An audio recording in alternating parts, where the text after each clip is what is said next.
क्या हथियारों के पीछे भी एक स्पिरिचुअल एनर्जी थी?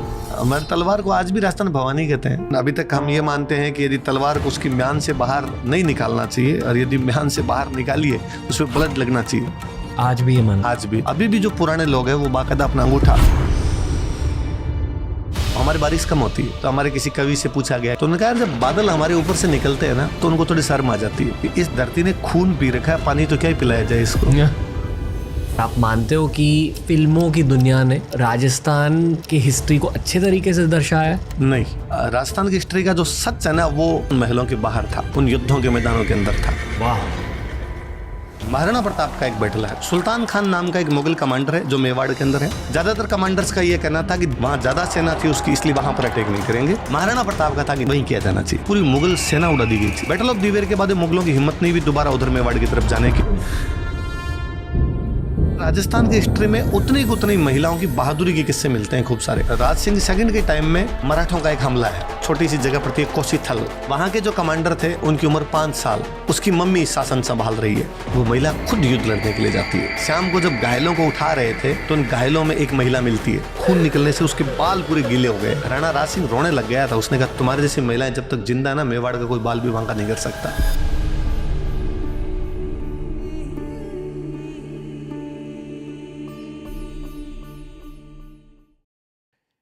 जय भवानी दोस्तों, एक और ज़बरदस्त हिस्ट्री एपिसोड आ चुका है। मेरी एक छोटी सी बात सुन लो। इस एपिसोड के साथ हमारी शुरुआत होगी एक नए फेज़ की। दिल में भारत और भारतीय हिस्ट्री के लिए बहुत ज़्यादा पैशन है, क्योंकि हमारे देश भारत के लिए बहुत ज़्यादा पैशन है। और इस वजह से आज से TRS का नया अवतार है, skill house brings you TRS। Skill house पर हमारी ये इंटेंशन है कि जितने भी भारतीय हमारे कंटेंट को कंज्यूम कर रहे हैं वो दुनिया के लिए तैयार हो जाए। We create global Indians. उस पर्सपेक्टिव से बहुत सारे क्लासेस अपलोड करे हमने स्किल हाउस पर, क्योंकि भारत को और आगे लेके जाना है। इसी वजह से हम हिस्ट्री एपिसोड्स क्रिएट कर रहे हैं। राजपूत हिस्ट्री का ये हमारा TRS का पहला एपिसोड है, very very close to my heart.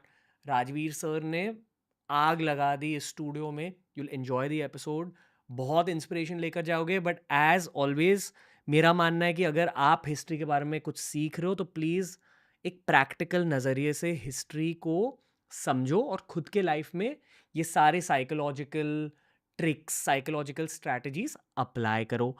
Enjoy the episode, Rajput history special on TRS। This is skill house brings you the Ranveer show with Rajveer sir.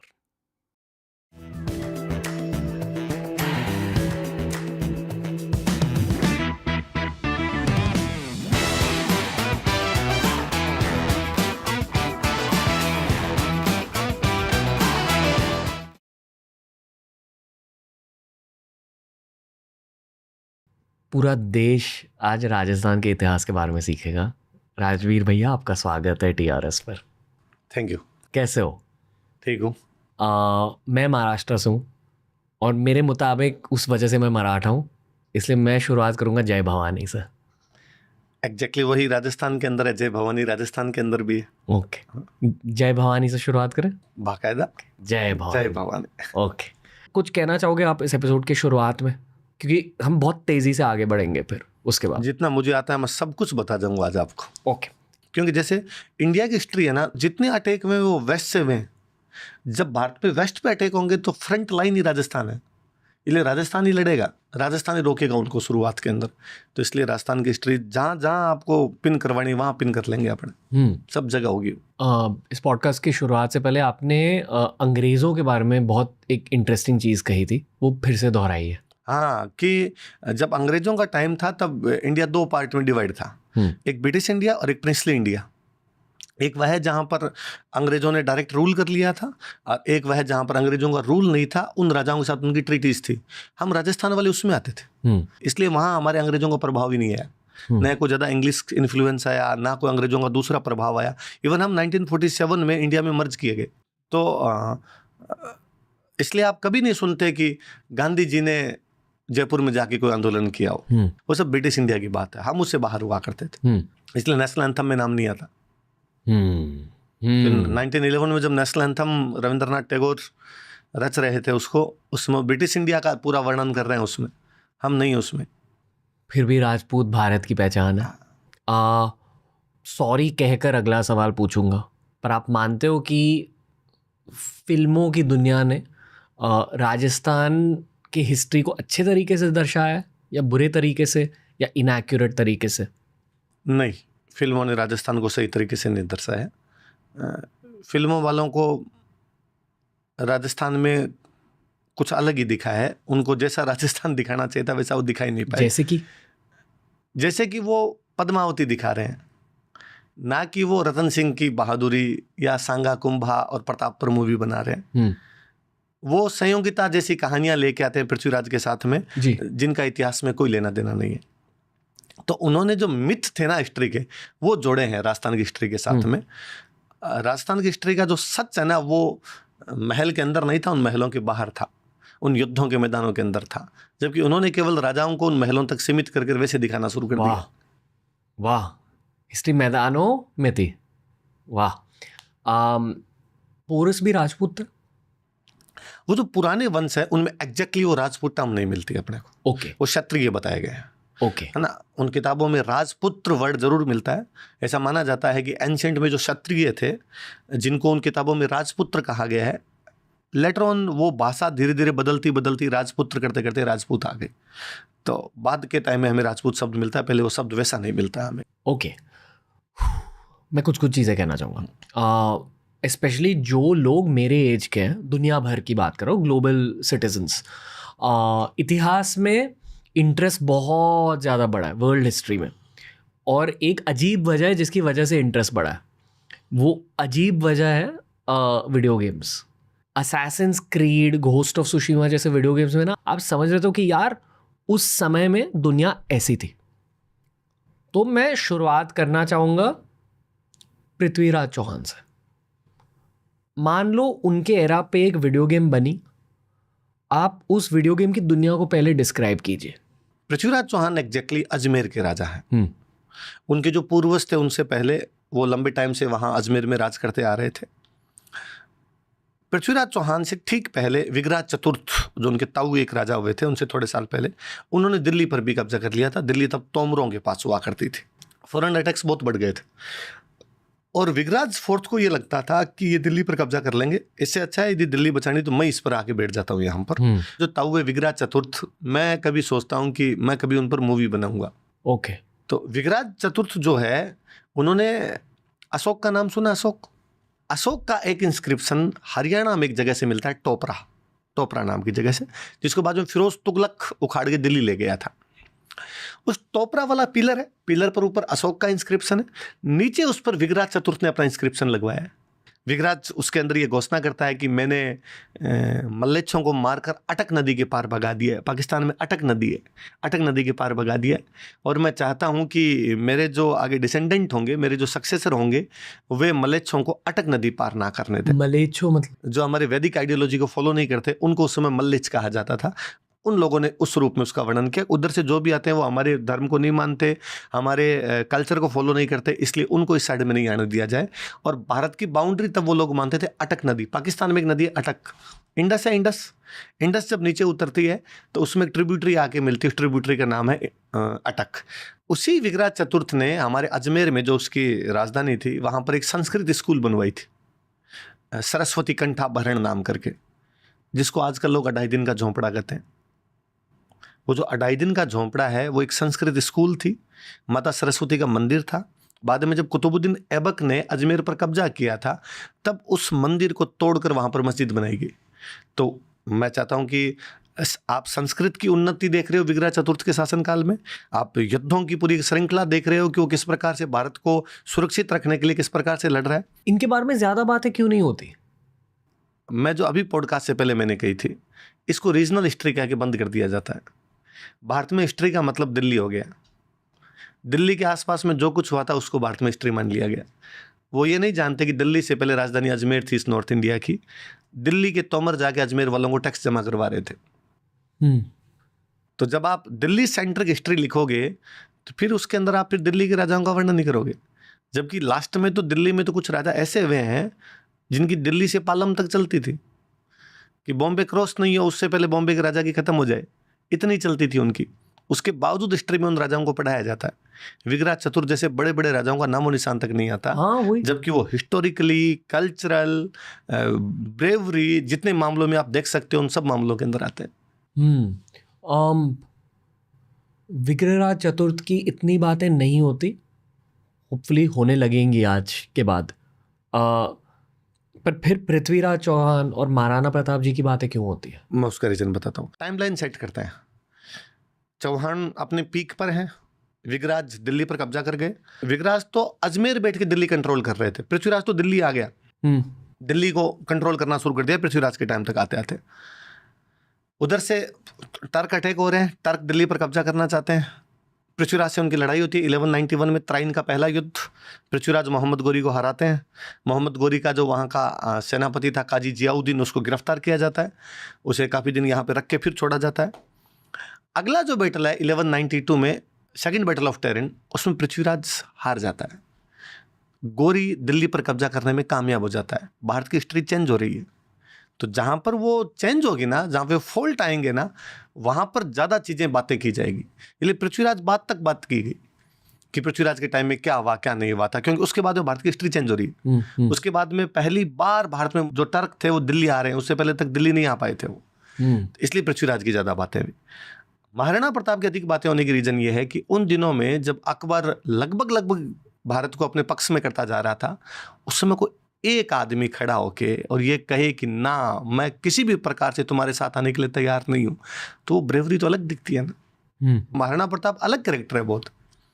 कैसे बनते थे राजा? पहले पिता राजा है, वो मरेगा तो उसका बेटा राजा बनेगा, वो मरेगा तो उसका बेटा राजा बनेगा, यही तो था मोनार्की सिस्टम, यही। तभी हम डेमोक्रेसी लाए। एक ही परिवार के पास पावर नहीं भाई, जनता के पास में जन से, ऐसा ही तो कुछ है। महाराणा प्रताप के जो पिताजी थे वो है महाराणा उदय सिंह। महाराणा उदय सिंह महाराणा प्रताप को राजा ही नहीं बना के गए, वो अपने एक दूसरे बेटे को राजा बना के जाते हैं, जगमाल। लेकिन मेवाड़ की जनता ने बगावत की है। महाराणा प्रताप उस मोनार्की के एज में, उस राजतंत्रों के काल में डेमोक्रेसी स्टैब्लिश कर रहे थे। वो सबसे बड़े बेटे नहीं थे? नहीं थे, सबसे बड़े थे पर उनको नहीं बनाया गया। ओ, पर क्यों नहीं?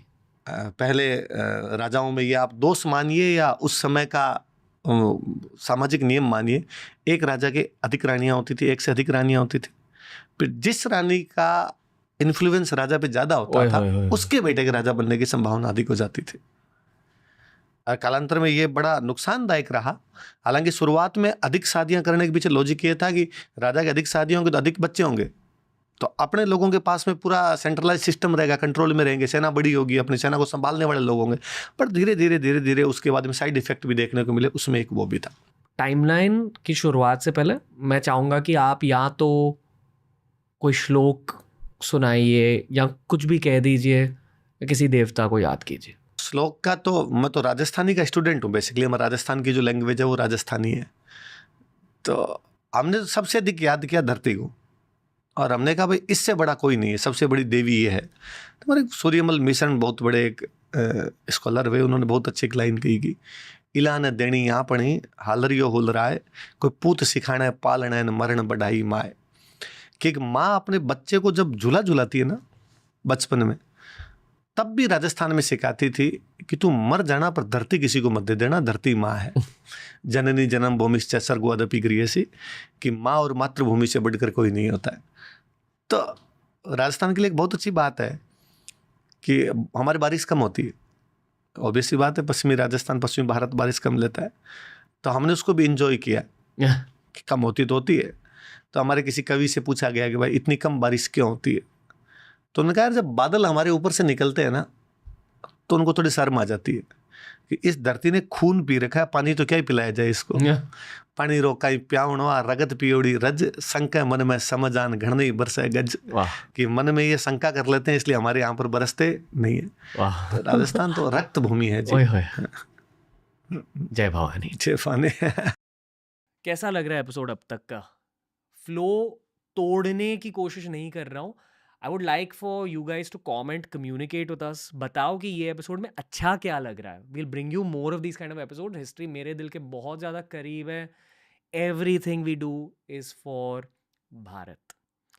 उसी वजह से जो क्लासेस के लिए उस पर अपलोड करें, go check it out. At least हमारे क्लासेस के लिस्ट को स्कैन कर लो, यू विल अंडरस्टैंड कि क्या वैल्यू आपके लाइफ में ऐड हो रहा है। बहुत बजट फ्रेंडली क्लासेस हमने अपलोड करे हैं, lots to learn. Soft skills revolution is just beginning, but now back to the Rajput revolution. आगे बढ़ते हैं। अब टाइमलाइन की शुरुआत कहाँ से करें? टाइमलाइन की राजस्थान में तो बहुत पुराना जाता है राजस्थान की हिस्ट्री, यदि टाइमलाइन से शुरू की जाए तो। जैसे रामायण और महाभारत में राजस्थान के वर्णन है। नॉर्मली ये माना जाता है कि भगवान राम ने जब समुद्र से रास्ता मांगा था लंका जाने के लिए, और समुद्र ने मना कर दिया था कि रास्ता नहीं दिया जाएगा, राम जी 3 दिन तक वहाँ पर बैठे रहे, तब समुद्र डरा जब उन्होंने अपना बाण चढ़ाया और उसने कहा मैं रास्ता दे दूंगा, आप बाण मत चढ़ाइए। पर ऐसा कहते हैं जब वो बाण चढ़ चुका तो उसको कहाँ छोड़ा जाए, तो फिर वो राजस्थान की तरफ छोड़ा गया, ऐसा मानते हैं। और कहते हैं पहले हमारे यहाँ समुद्र था और उस बाण की वजह से वो समुद्र सूख गया। ऐसा रामायण के साथ हमारा राजस्थान की हिस्ट्री जुड़ जाती है। हिस्टोरिकल एविडेंस सीधे सीधे आपको नहीं मिल सकते, पर जैसलमेर में अब खूब सारे ऐसी चीज़ें मिलती है ज़मीन के अंदर जिससे पता चलता है धरती बहुत पुरानी थी और यहाँ पर समुद्र तो था, कि जो चीज़ें समुद्र के पास में थे वहाँ पर है। इवन महाभारत में ऐसे उल्लेख मिलेंगे राजस्थान के आपको कि अर्जुन के जो बेटे थे अभिमन्यु, जो चक्रव्यूह के अंदर फंस गए थे, उनकी शादी राजस्थान हुई थी। जयपुर के पास में एक जगह पर थी विराटनगर, वहाँ के राजा थे विराट, उनकी राजकुमारी उत्तरा के साथ अभिमन्यु की शादी होती है, जिनके बेटे बाद में महाराज परीक्षित हस्तिनापुर के सम्राट बनते हैं। इवन पांडवों का जो अज्ञातवास है वो विराटनगर के अंदर ही बीता था। तो पुरानी टाइमलाइन तो हमारी बहुत पुरानी जाती है, पर उसके अभी तक हिस्टोरिकल एविडेंस नहीं है। भारत में ये भी दिक्कत है कि अभी तक हम रामायण और महाभारत को प्रूव नहीं कर पाए, कि खूब सारे लोग ये मान लेते हैं कि तो कहानियाँ हैं, ये हिस्ट्री नहीं है, और जब तक वो हिस्ट्री प्रूव नहीं हो सकती तब तक इसको आप जोड़ भी नहीं सकते। राजस्थान में एक सेंटर पड़ता है हमारे कालीबंगा, तो जैसा हड़प्पा था, जैसा मोहनजोदड़ो था, ठीक उसी टाइम हमारे कालीबंगा था। तो इंडस वैली सिविलाइजेशन तो हमारी टाइमलाइन शुरू हो जाती है, एग्जैक्टली शुरू हो जाती है। ओके, हम वहाँ से पढ़ना शुरू करते हैं। इवन पैलियोलिथिक एरा जिसको हम कहते हैं, पाषाण काल जिसको बोलते हैं हम, जब पत्थरों से मनुष्य अपने हथियार से शिकार किया करता था, स्टोन एज। हाँ, स्टोन एज जिसको हम कहते हैं, उस टाइम का हमारे राजस्थान में एक भीलवाड़ा में बहुत अच्छा सेंटर है, बागोर नाम का एक सेंटर मिलता है। हमारे बालोतरा जिले में एक सेंटर मिलता है तिलवाड़ा, हमारे एक डिडवाना नाम करके एक जगह मिलती है। लूनी नदी जो थी, लूनी नदी के आसपास की खूब सारी इस प्रकार की चीज़ें मिलती है, पर कालीबंगा के बाद में थोड़ा और ज़्यादा विस्तार से मिलता है। हमारे एक सिविलाइजेशन भी कालीबंगा से थोड़ी सी बाद की, आहड़, उसी टाइम के आसपास की सिविलाइजेशन है आहड़, उदयपुर के ठीक पास में आहड़ नाम का एक गाँव। उन लोगों का ग्रीक और रोमन के साथ में ट्रेड था, क्योंकि ग्रीक और रोमन चीज़ें मिली है वहाँ से। इवन अफगानिस्तान में लेपिस लाजुली होती है ना, लाजवर्थ जिसको कहते हैं, नीले रंग का एक पत्थर होता है, पड़ा होगा आपके पास, लेपिस लाजुली के बगल। हाँ, ये लेपिस लाजुली, तो ये हमारे आहड़ से मिली है, ये अफगानिस्तान की है। और अफगानिस्तान से यदि आहड़ आई है तो वाया ट्रेड ही आई है, दूसरा कोई तरीका नहीं होगा, या कोई कल्चरल ऐसा एक्सचेंज रहा होगा उनके बीच में। अच्छा, उसका रीज़न ये भी था कि मैंने बताया गुजरात जाते थे, अफगानिस्तान से गुजरात जाओगे तो उस रूट के अंदर आहड़ आएगा, तो आहड़ एक बड़ा सेंटर रहा था हमारे। पर जिस राजस्थान को अब हम जानते हैं, बेसिकली राजाओं वाली हिस्ट्री को जब हम उसको जानते हैं, उसका जब यूँ मोटा मोटा हम शुरू करते हैं, तब वो हमारी टाइमलाइन जो बाद में डायनेस्टीज रही उनके हिसाब से सेट होती है।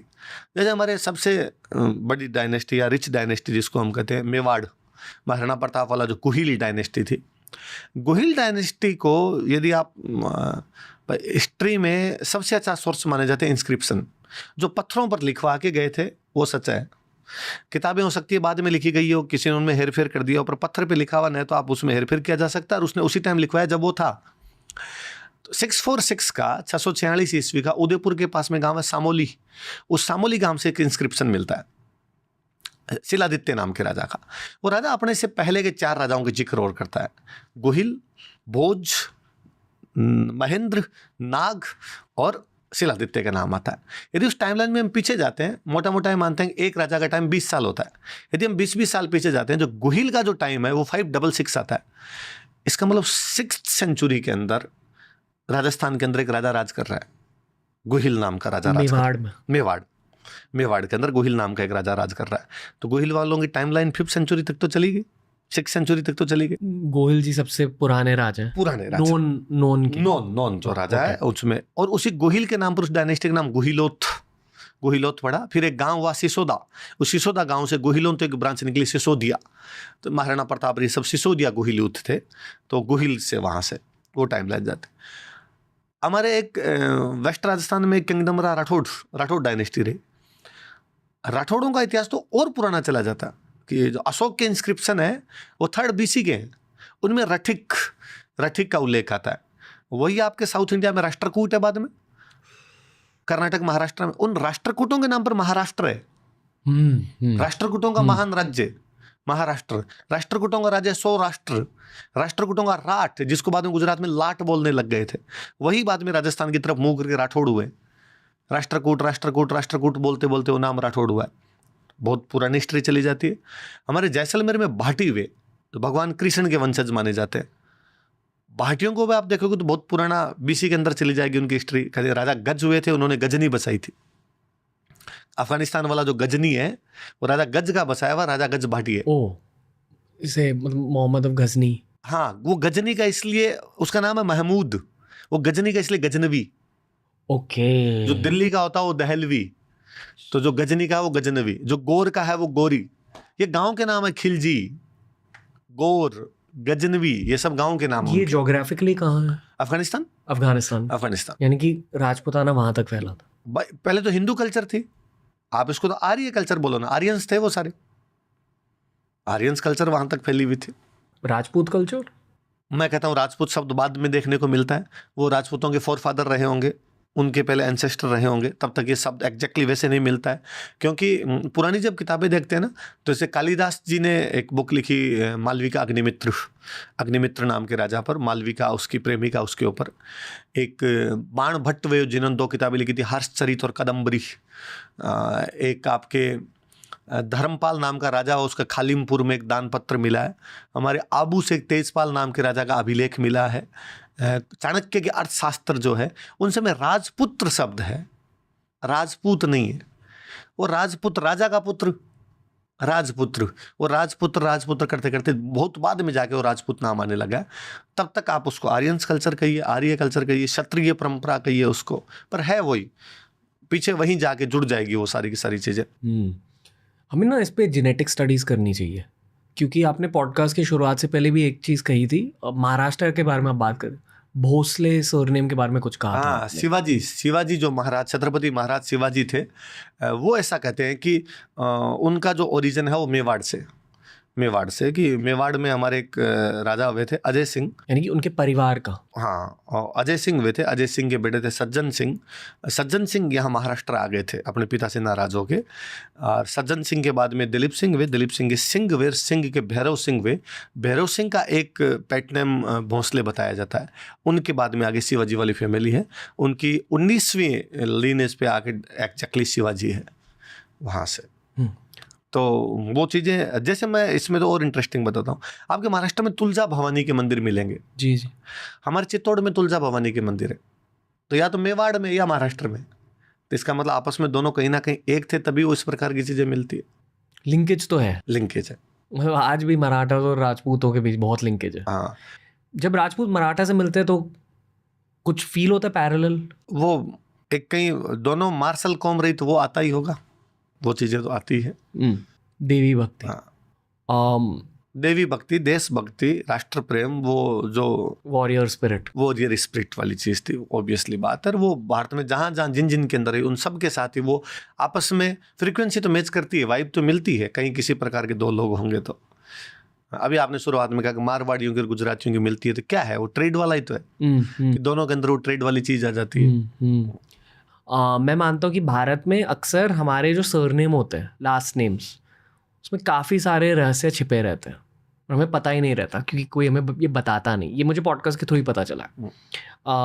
जहाँ से आपके पूर्वज आए उसके बारे में बहुत कुछ पता चल जा सकता है आपके सरनेम की वजह से। जिस तरह की उपासना आपको सूट करेगी वो भी पता चल जाता है कभी कभी आपके सरनेम से। इवन राठौड़ों की जो कुल देवी मानी जाती है वो नागणीची माता है। और हमारे जो रेफरेंस है वो ये बताते हैं कि हमारे एक राजा हुए धूहड़, और वो धूहड़ जो है वो नागणेची माता की मूर्ति कर्नाटक से लेकर गए थे। मतलब महाराष्ट्र का नीचे वाला हिस्सा, कर्नाटक का ऊपर वाला हिस्सा, ये राष्ट्रकूटों का राज्य था। अब यदि वो कुलदेवी की मूर्ति यहाँ से लेके जा रहे थे तो इसका मतलब तब तक उनको ये पता था ना वहाँ से आए हैं। उस बात को भी जानते थे कि हमारा ओरिजिन वहाँ पर है, हमारे नाम इसलिए ये राठौड़ है, इसलिए बना हुआ है। इवन बहुत बाद में हमारे जिन्होंने जोधपुर बसाया था, जोधा, उनकी एक डॉक्टर विधि श्रृंगार कंवर, उसकी मेवाड़ में शादी होती है। वो एक वहाँ पर बावड़ी बनवाती, बावड़ी समझते हैं आप, स्टेप वेल, ऐसा कुआं जिसमें नीचे उतरने के लिए स्टेयर्स बनी हुई है। तो उसमें वो लिखवाती है कि मेरे पिता का नाम जोधा है और वो राष्ट्रवर्य है।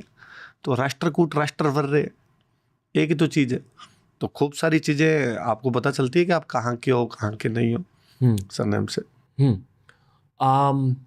अगर हम टाइमलाइन को आगे लेकर जाएं तो हमारा पहला स्टेशन कौन सा होना चाहिए आपके मुताबिक? अब राजस्थान में एग्जैक्टली तो पहला स्टेशन इसलिए नहीं आ सकता कि मैंने कहा कि सब अलग अलग किंगडम है, अलग अलग किंगडम है तो सबके स्टेशन भी अलग अलग आएंगे। फिर वो मेवाड़ वालों की स्ट्रीम अलग प्रकार की चीज़ें होंगी, मारवाड़ वालों की अलग होगी। पर अगर अलग किंगडम है तो हम इसे राजपूत हिस्ट्री क्यों कहते हैं? क्योंकि वो सारे जो रूलर थे वो राजपूत थे। लिंकेज क्या था आपस में? सब में वैवाहिक संबंध है, शादी भी आपस के अंदर उनके अंदर हो रहे थे।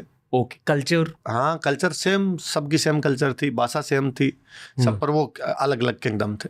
युद्ध होते थे? युद्ध बाकायदा सब में युद्ध हुए उनमें, आपस में, सब में युद्ध हुआ? हाँ, आपस में युद्ध। इवन शादी हो रखी उसके बावजूद युद्ध हुए। क्यों? युद्ध का तो मोटा मोटा कारण साम्राज्य का विस्तार, एम्पायर एक्सपांशन, मैं मेरे राज्य को बढ़ाना चाहूँगा, उसमें फिर शादी बैरियर नहीं है। दोनों चीज़ें हैं। कई बार कोई लंबे टाइम तक युद्ध चला है, उसके बाद में जब शांति आई है तो भी शादियाँ की आपस के अंदर, कि पुराने वाले को भूल जाते हैं, एक नई शुरुआत करते हैं। कई बार ये भी है कि शादियाँ हो रखी है उसके बावजूद युद्ध कर लिया उन लोगों ने।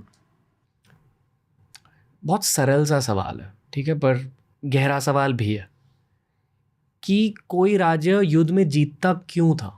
मिलिट्री पावर या डिप्लोमेसी? दोनों को ब्रेक डाउन कीजिए राजपूत लेंस से। मिलिट्री पावर मतलब क्या, डिप्लोमेसी मतलब क्या?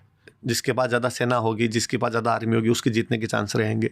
या सेना भले थोड़ी कम है लेकिन बहुत बहादुर है लड़ने वाले लोग, इसलिए भी आप जीतेंगे, है ना। बहुत ऐसे युद्धों के एग्जाम्पल मिल जाएंगे कि वो लोग कम थे उसके बावजूद उन्होंने सामने वाले को हरा दिया था।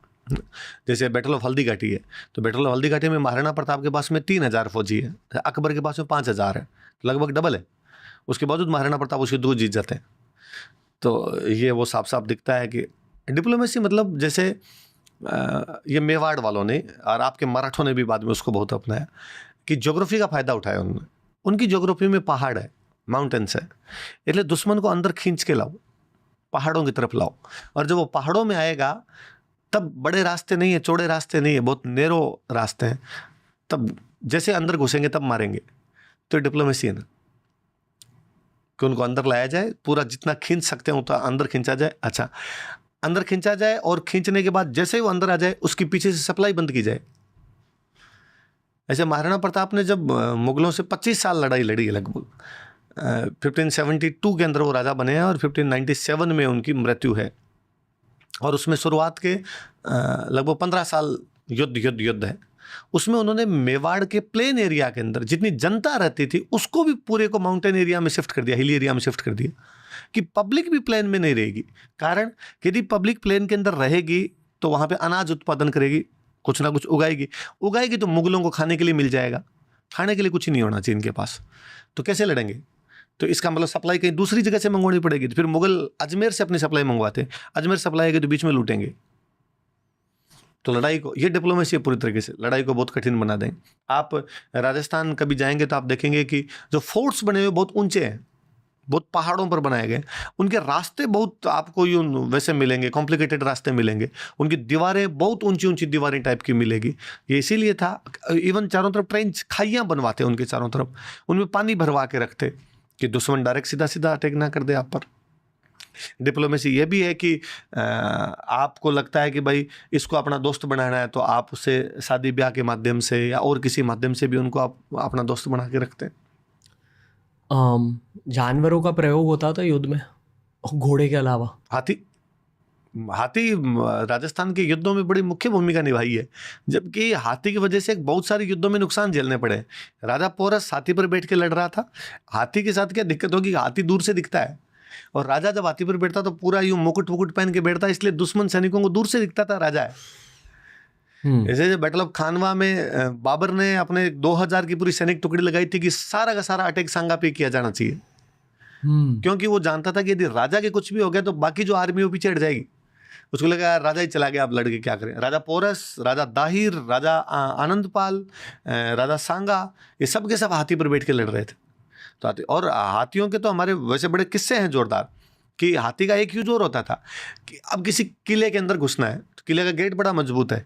आप कभी राजस्थान किलों के गेट देखना, उनके आगे लोहे की कीड़े लगी हुई है, आयरन सूल लगी हुई है बहुत। अब उसको कैसे तोड़ोगे, गेट है, गेट के आगे एकदम वो लोहा लगा हुआ उसके, अब उसको कैसे तोड़ोगे। तो हाथियों को शराब पिलाते थे और फिर उस हाथी को नशे में करके दूर से भगा के लाते, वो टकरे मारता, क्योंकि यूं तो उसके लगेगी बेचारे के, तो वो टकरे कैसे मारेगा आपके। और हमारा तो एग्जाम्पल बड़े जोरदार है। सांगा ने गुजरात में अहमदनगर पर आक्रमण किया था, और जो हाथी था उसने एक टक्कर मारी गेट के, अहमदनगर के किले के गेट पे, दूसरी टक्कर मारने से मना कर दिया उसने, लगी होगी बेचारे के हाथी के, तो वो आए नहीं। तो सांगा की सेना में एक सैनिक है कान्हा सिंह चौहान, कान्हा सिंह चौहान उसके आगे खड़ा हो जाता है गेट के आगे, कि मेरी छाती पर लाई, मैं गेट के आगे खड़ा हूं, हाथी मेरी छाती पर मारेगा आके, तो कहा तुम मर जाएगा। उसने एक मरेगा, गेट तो तोड़ेंगे, और गेट तोड़ के अंदर घुसे, अहमदनगर पे कब्जा किया उन लोगों ने। ऐसा कैसा कभी आप सर्च करना, कभी बैटल ऑफ उंटाला, उदयपुर के पास में एक जगह पड़ती है उंटाला नाम करके। महाराणा प्रताप के बेटे अमर सिंह जिन दिनों में राज कर रहे थे, तो जहांगीर का हमला होता है। जहांगीर, अकबर का बेटा जहांगीर इधर राजा बन गया था, तो उस उंटाला के किले पे कब्जा करना था, और मेवाड़ की 2 टुकड़ियां उस पर कब्जा करने के लिए जाती है, और वो गेट नहीं टूट रहा होता है। तो बल्लू सक्तावत था, एक बल्लू सक्तावत उसी प्रकार से आगे खड़ा हुआ था, और हाथी की टक्करें उसकी छाती पर मारी गई थी, वो झूल जाता उस किलों के अंदर, पर हाथी से गेट तुड़वा देते। तो हाथी का बड़ा जोरदार प्रयोग किया था। ऊंटों का, ऊंटों का भी होता था, पर ऊंटों का फिर भी था युद्धों में देखने को नहीं मिलता, पर हाथियों का खूब मिलता। हाथी इवन सेकंड बैटल ऑफ टेरिन में पृथ्वीराज चौहान के हारने का एक बड़ा कारण हाथी है, कि मोहम्मद गोरी ने अचानक रात को अटैक कर दिया था, कि उठे ही नहीं थे वो, सुबह का ही टाइम था, अभी तो सेना तैयार ही नहीं हुई थी। अपने वैसे था कि भाई सूर्यास्त के बाद युद्ध बंद कर देंगे, सूर्योदय से युद्ध शुरू करेंगे, सनसेट और सनराइज वाला पूरा ध्यान रखते। पर गोरी अचानक सुबह सुबह अंधेरे में अटैक कर देता है। तो अंधेरे में अटैक किया, तो वो हाथियों के जब तीर लगने लगे तो हाथी भागे हैं इधर उधर, तो सेना उनके नीचे आई है, उनके वो समझ में नहीं आया कि भाई अब क्या होना है क्या नहीं होना। और कोई जानवर होते थे, बैल होता है, बैल, बुल। तो हमारे कई कहानियां उस प्रकार की मिलती है कि भाई एक राजा है, वो कहीं सेना लेके बैठा है दूर, और दूसरे वाले की सेना कम पड़ रही है, तो अब बैल जो होता है, बैल के ऊपर यहाँ पे मसाले बांधते, मसाल समझ गए, टॉर्च लैंप एक प्रकार से, वो बांधते, 2 सिंग, दोनों सिंगों पे 2-2 ऊंचे ऊंचे बांध दिए, ताकि दूर से सेना आए तो सामने वाले को यूँ लगे कि बहुत सारे लोग आ रहे हैं, जबकि वो बहुत सारे लोग नहीं, कुछ ही लोग हुआ करते थे, सामने वाली सेना को पीछे धकेलने में कामयाब रहे। तो बैलों का खूब साइकोलॉजिकल बैलों का प्रयोग किया है, घोड़ों का किया, हाथियों का किया है, ऊंट भी है बहुत बाद में जाके, कैमल कॉप्स हमारे बनने लग गए थे। इवन हमारे बीकानेर में एक, अभी लास्ट में आज़ादी से ठीक पहले, इंडिपेंडेंस से ठीक पहले एक राजा हुए थे, महाराजा गंगा सिंह, तो अंग्रेजों की तरफ से फर्स्ट वर्ल्ड वॉर लड़ने के लिए गए थे, सेकेंड वर्ल्ड वॉर लड़ने के लिए गए थे।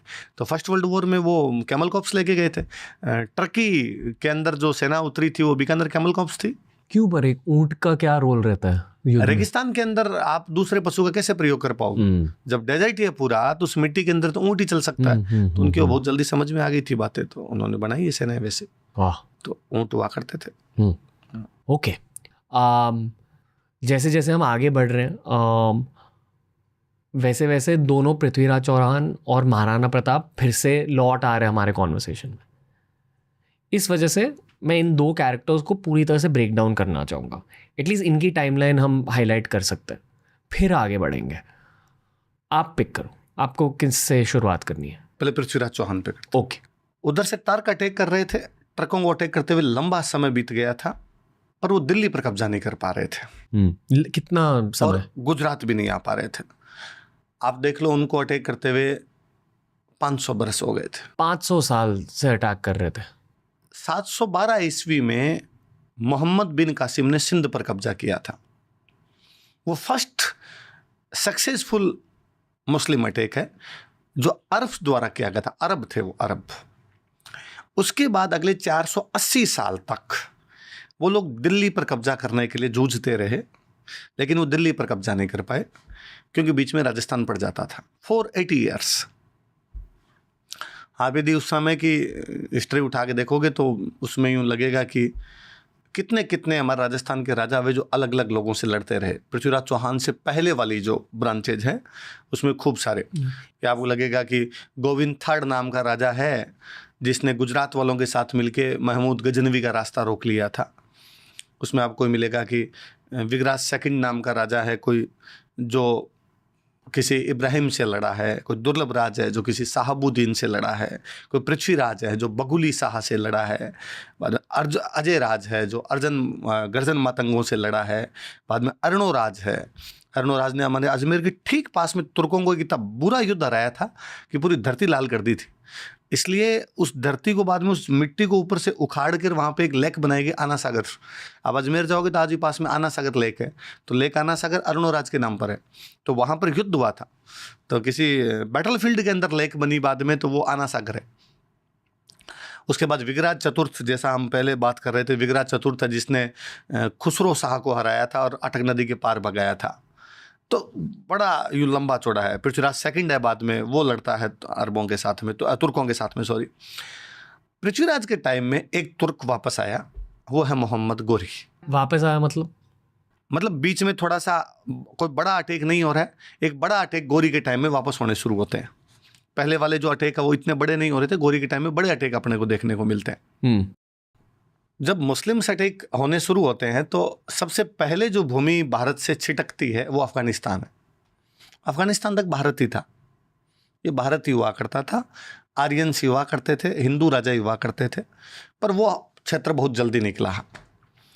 पहले ईरान वाला निकला था पहले, वरना ईरान में भी पहले अग्नि पूजा ही थी, ईरान में भी आर्यंस ही थे। अफगानिस्तान वाला निकला, अफगानिस्तान वाला निकला तो वहाँ पे तुर्क आ गए थे बाद में। मुस्लिमों की एक ट्राइब थी टर्क, जो मेरे ख्याल से तुर्कमेनिस्तान से, आज के मॉडर्न तुर्कमेनिस्तान, कॉकेसस। हाँ, आगे बढ़े। हाँ। तो टर्क जब अफगानिस्तान में आ गए तो अब उनको भारत पर कब्जा करना है जी। तो अब वो राजस्थान को क्रॉस करके गुजरात की तरफ आना चाहते हैं। इन बिटवीन उन्होंने खूब सारे अटैक किए हैं, जो अटैक मैंने अभी आपको बताया एक भाई। फिर एक बड़ा कैरेक्टर जो तुर्कों की तरफ दिखाई देता है वो मोहम्मद गोरी है। अफगानिस्तान में गौर एक क्षेत्र का नाम है, गौर का होने की वजह से वो गोरी कहलाता है, मोहम्मद इसका नाम है। वो गुजरात पर कब्जा करना चाहता है। उसने एक तरीका निकाला कि गुजरात जाने के लिए अपने राजस्थान को बाईपास करते हैं, क्योंकि अजमेर वाले चौहान इनको गुजरात जाने नहीं दे रहे थे, तो बाईपास करते हैं। तो उसको लगा कि अफगानिस्तान से सिंध आते हैं पाकिस्तान में, और सिंध से सीधा सीधा हम गुजरात की तरफ चले जाते हैं। उन दिनों गुजरात में जो राजा राज कर रहा है उसकी उम्र बहुत छोटी है। मूलराज सेकंड राजा है चालुक्य डायनेस्टी का, बहुत कम उम्र का है। उसकी माँ राज संभाल रही थी, उसकी माँ का नाम था नायिका देवी। तो गोरी को यह भी लगता है कि एक महिला राजा है गुजरात की, तो इजीली कब्जा करने में सक्सेस हो जाएंगे, तो गोरी सिंध की तरफ से बढ़ता है। नायिका देवी बड़ी बहादुर महिला है, पता नहीं क्यों भारतीय इतिहास उस महिला को वो दर्जा नहीं दे पाया जिसकी वो हकदार थी। उसके कई क्रेडिट ड्यू पड़े हैं अपने ऊपर। नायिका देवी खुद युद्ध को लीड करती है, वो आगे आती है। नायिका देवी इस बात को जानती थी कि अपनी सेना कम है और दुश्मन की सेना ज़्यादा है, इसलिए प्लेन एरिया में लड़ने से कोई मतलब नहीं है, हिली एरिया में लड़ा जाए ताकि कम सेना के साथ भी गुरिल्ला वॉर किया जा सकता है। आबू के पास में गांव पड़ता है काइंद्रा। 1178 बैटल ऑफ काइंद्रा। नायिका देवी गुजरात से रवाना होकर काइंद्रा आती है ताकि गोरी को वहीं रोक सके, गुजरात में आने ना दे। नायिका देवी इस बात को भी जानती है कि यूनिटी बड़ी चीज है, तो क्यों ना राजस्थान के आसपास के राजाओं को इकट्ठा किया जाए। गुजरात के टच करते हुए राजस्थान के 3 बड़े राजा उन दिनों थे। नाडोल का राजा कैलहण चौहान, जालोर का राजा है कीर्तिपाल सोनगरा, और आबू का राजा धारावर्ष परमार। वो उन तीनों को इनवाइट करती है कि आप मेरा साथ देने के लिए, और वो तीनों जाते हैं। उस युद्ध में गोरी को इतना बुरी तरीके से हराया जाता है 1178 में कि गोरी दोबारा उस रास्ते से कभी आया ही नहीं। हल्के से पॉज करता है, इस युद्ध की विजुअलाइजेशन आप दे दीजिए। विजुअलाइज ये करना है इस युद्ध में कि एक तो आज भी गौरी को भारत में इसलिए याद किया जाता है कि उसने 1192 में तराइन के सेकंड बैटल में पृथ्वीराज चौहान को हराने के बाद दिल्ली पर कब्जा कर लिया। हम इस बात पर क्यों बात नहीं करते कि वही गौरी उस बैटल ऑफ तराइन से 13 साल पहले बैटल ऑफ काइंद्रा में बुरी तरीके से हार के गया था। दूसरा, हम एक महिला का योगदान नहीं बता पा रहे हैं, जबकि बताया जाना चाहिए कि नायिका देवी कितनी बड़ी लीडर भी है। तीसरा, अक्सर जो भारतीय राजाओं के बारे में ऐसा कहा जाता है कि वो आपस में मिलकर नहीं लड़ते थे। तो जब गुजरात के चालुक्य, राजस्थान के चौहान, राजस्थान के परमार मिलकर लड़ रहे हैं, इसका मतलब यूनिटी बनती थी उन लोगों के अंदर और उन्होंने मिलकर युद्ध हराया। इसका मतलब वो ये जानते थे कि संकट जब आए तो आपस में मिलजुल के युद्ध कर लेना चाहिए। तो बैटल ऑफ काइंद्रा, मेरा यह है कि काइंद्रा के युद्ध के बारे में भारत पूरा जाने कि काइंद्रा के अंदर क्या हुआ था। काइंद्रा आबू के पास में एक छोटा सा गांव पड़ता है, वहां पर गौरी की सेना को बुरी तरीके से हरा दिया गया था सिरोही जिले के अंदर, राजस्थान और गुजरात के राजाओं ने मिलके जी। गौरी अगले कई वर्षों तक भारत पर अटैक ही नहीं कर पाया। उसके बाद गौरी सिंध वाले रूट से आया नहीं। अब गौरी ने अपना रूट चेंज किया और पंजाब वाले रूट से आया। पंजाब में अपनी जगह पड़ती बठिंडा। बठिंडा को उस समय बोला करते थे तबर हिंद। वो तबर हिंद पे कब्जा करता है और तबर हिंद में अपना एक बंदा छोड़ता है, काजी जियाउद्दीन। गौरी जब उधर से आगे बढ़ता है तब दिल्ली में पृथ्वीराज चौहान है। पृथ्वीराज चौहान दिल्ली से पंजाब की तरफ जाता है, गौरी पंजाब से दिल्ली की तरफ आता है। रास्ते में हरियाणा में एक जगह पड़ती है तराइन, वहाँ तराइन में वो 1191 में आमने सामने होते हैं। गौरी को बुरी तरीके से उस युद्ध में हराया जाता है, इवन गौरी को पकड़ लिया जाता है। गौरी को पकड़ कर लाते हैं, गौरी माफ़ी मांगता है पृथ्वीराज चौहान से और उसे छोड़ दिया जाता है। दो चीज़ें हैं यहाँ पर। आज के दृष्टिकोण से देखें, आज के अप्रोच से देखें तो यह है कि क्यों छोड़ दिया था। उसी दिन यदि गौरी को पकड़ के मार देते या गौरी को जेल में डाल देते तो दूसरे अटैक की संभावना ही नहीं बनती। दूसरे अटैक की संभावना नहीं बनती तो तुर्क कभी भी भारत पर कब्जा नहीं कर पाते। पर दूसरा पर्सपेक्टिव ये है कि इंडियन कल्चर ये कहती थी कि यदि दुश्मन माफी मांग ले तो उस पर किसी प्रकार का बल प्रयोग नहीं किया जाना चाहिए। हर टाइम के सोशल वैल्यूज अलग अलग होते हैं। पृथ्वीराज चौहान के टाइम की सोशल वैल्यूज थी कि दुश्मन की माफी मांगने पर उसको दंड नहीं दिया जाना चाहिए, इसलिए पृथ्वीराज चौहान ने छोड़ा।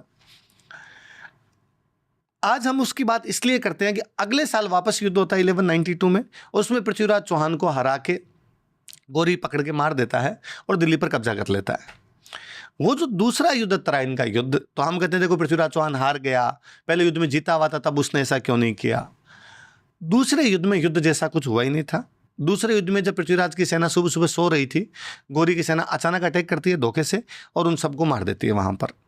यदि वो भी आमने सामने का युद्ध हुआ होता तो पृथ्वीराज उस युद्ध के अंदर भी नहीं हारता। एक तो हमें इससे सीख तो ये मिलती है कि हमें दुश्मन की सारी गतिविधियों का ध्यान रखना चाहिए, दुश्मन कब कौन सी चाल चल रहा है। जैसे हम है वैसा दुश्मन हो ऐसा जरूरी नहीं है कि हमने ये सोचा कि हम धोखे से किसी पर अटैक नहीं करते तो वो भी नहीं करेंगे, पर उन्होंने रात को सोते हुए धोखे से अटैक किया था और इनको हराया था उस युद्ध के अंदर। दूसरा ये है कि जब हम 1192 के उस तराइन के दूसरे युद्ध की बात करते हैं तो उससे पहले हम तराइन का पहला युद्ध भी देखा जाना चाहिए और काइंद्रा का युद्ध भी देखा जाना चाहिए जिसके अंदर गौरी को हरा दिया गया था।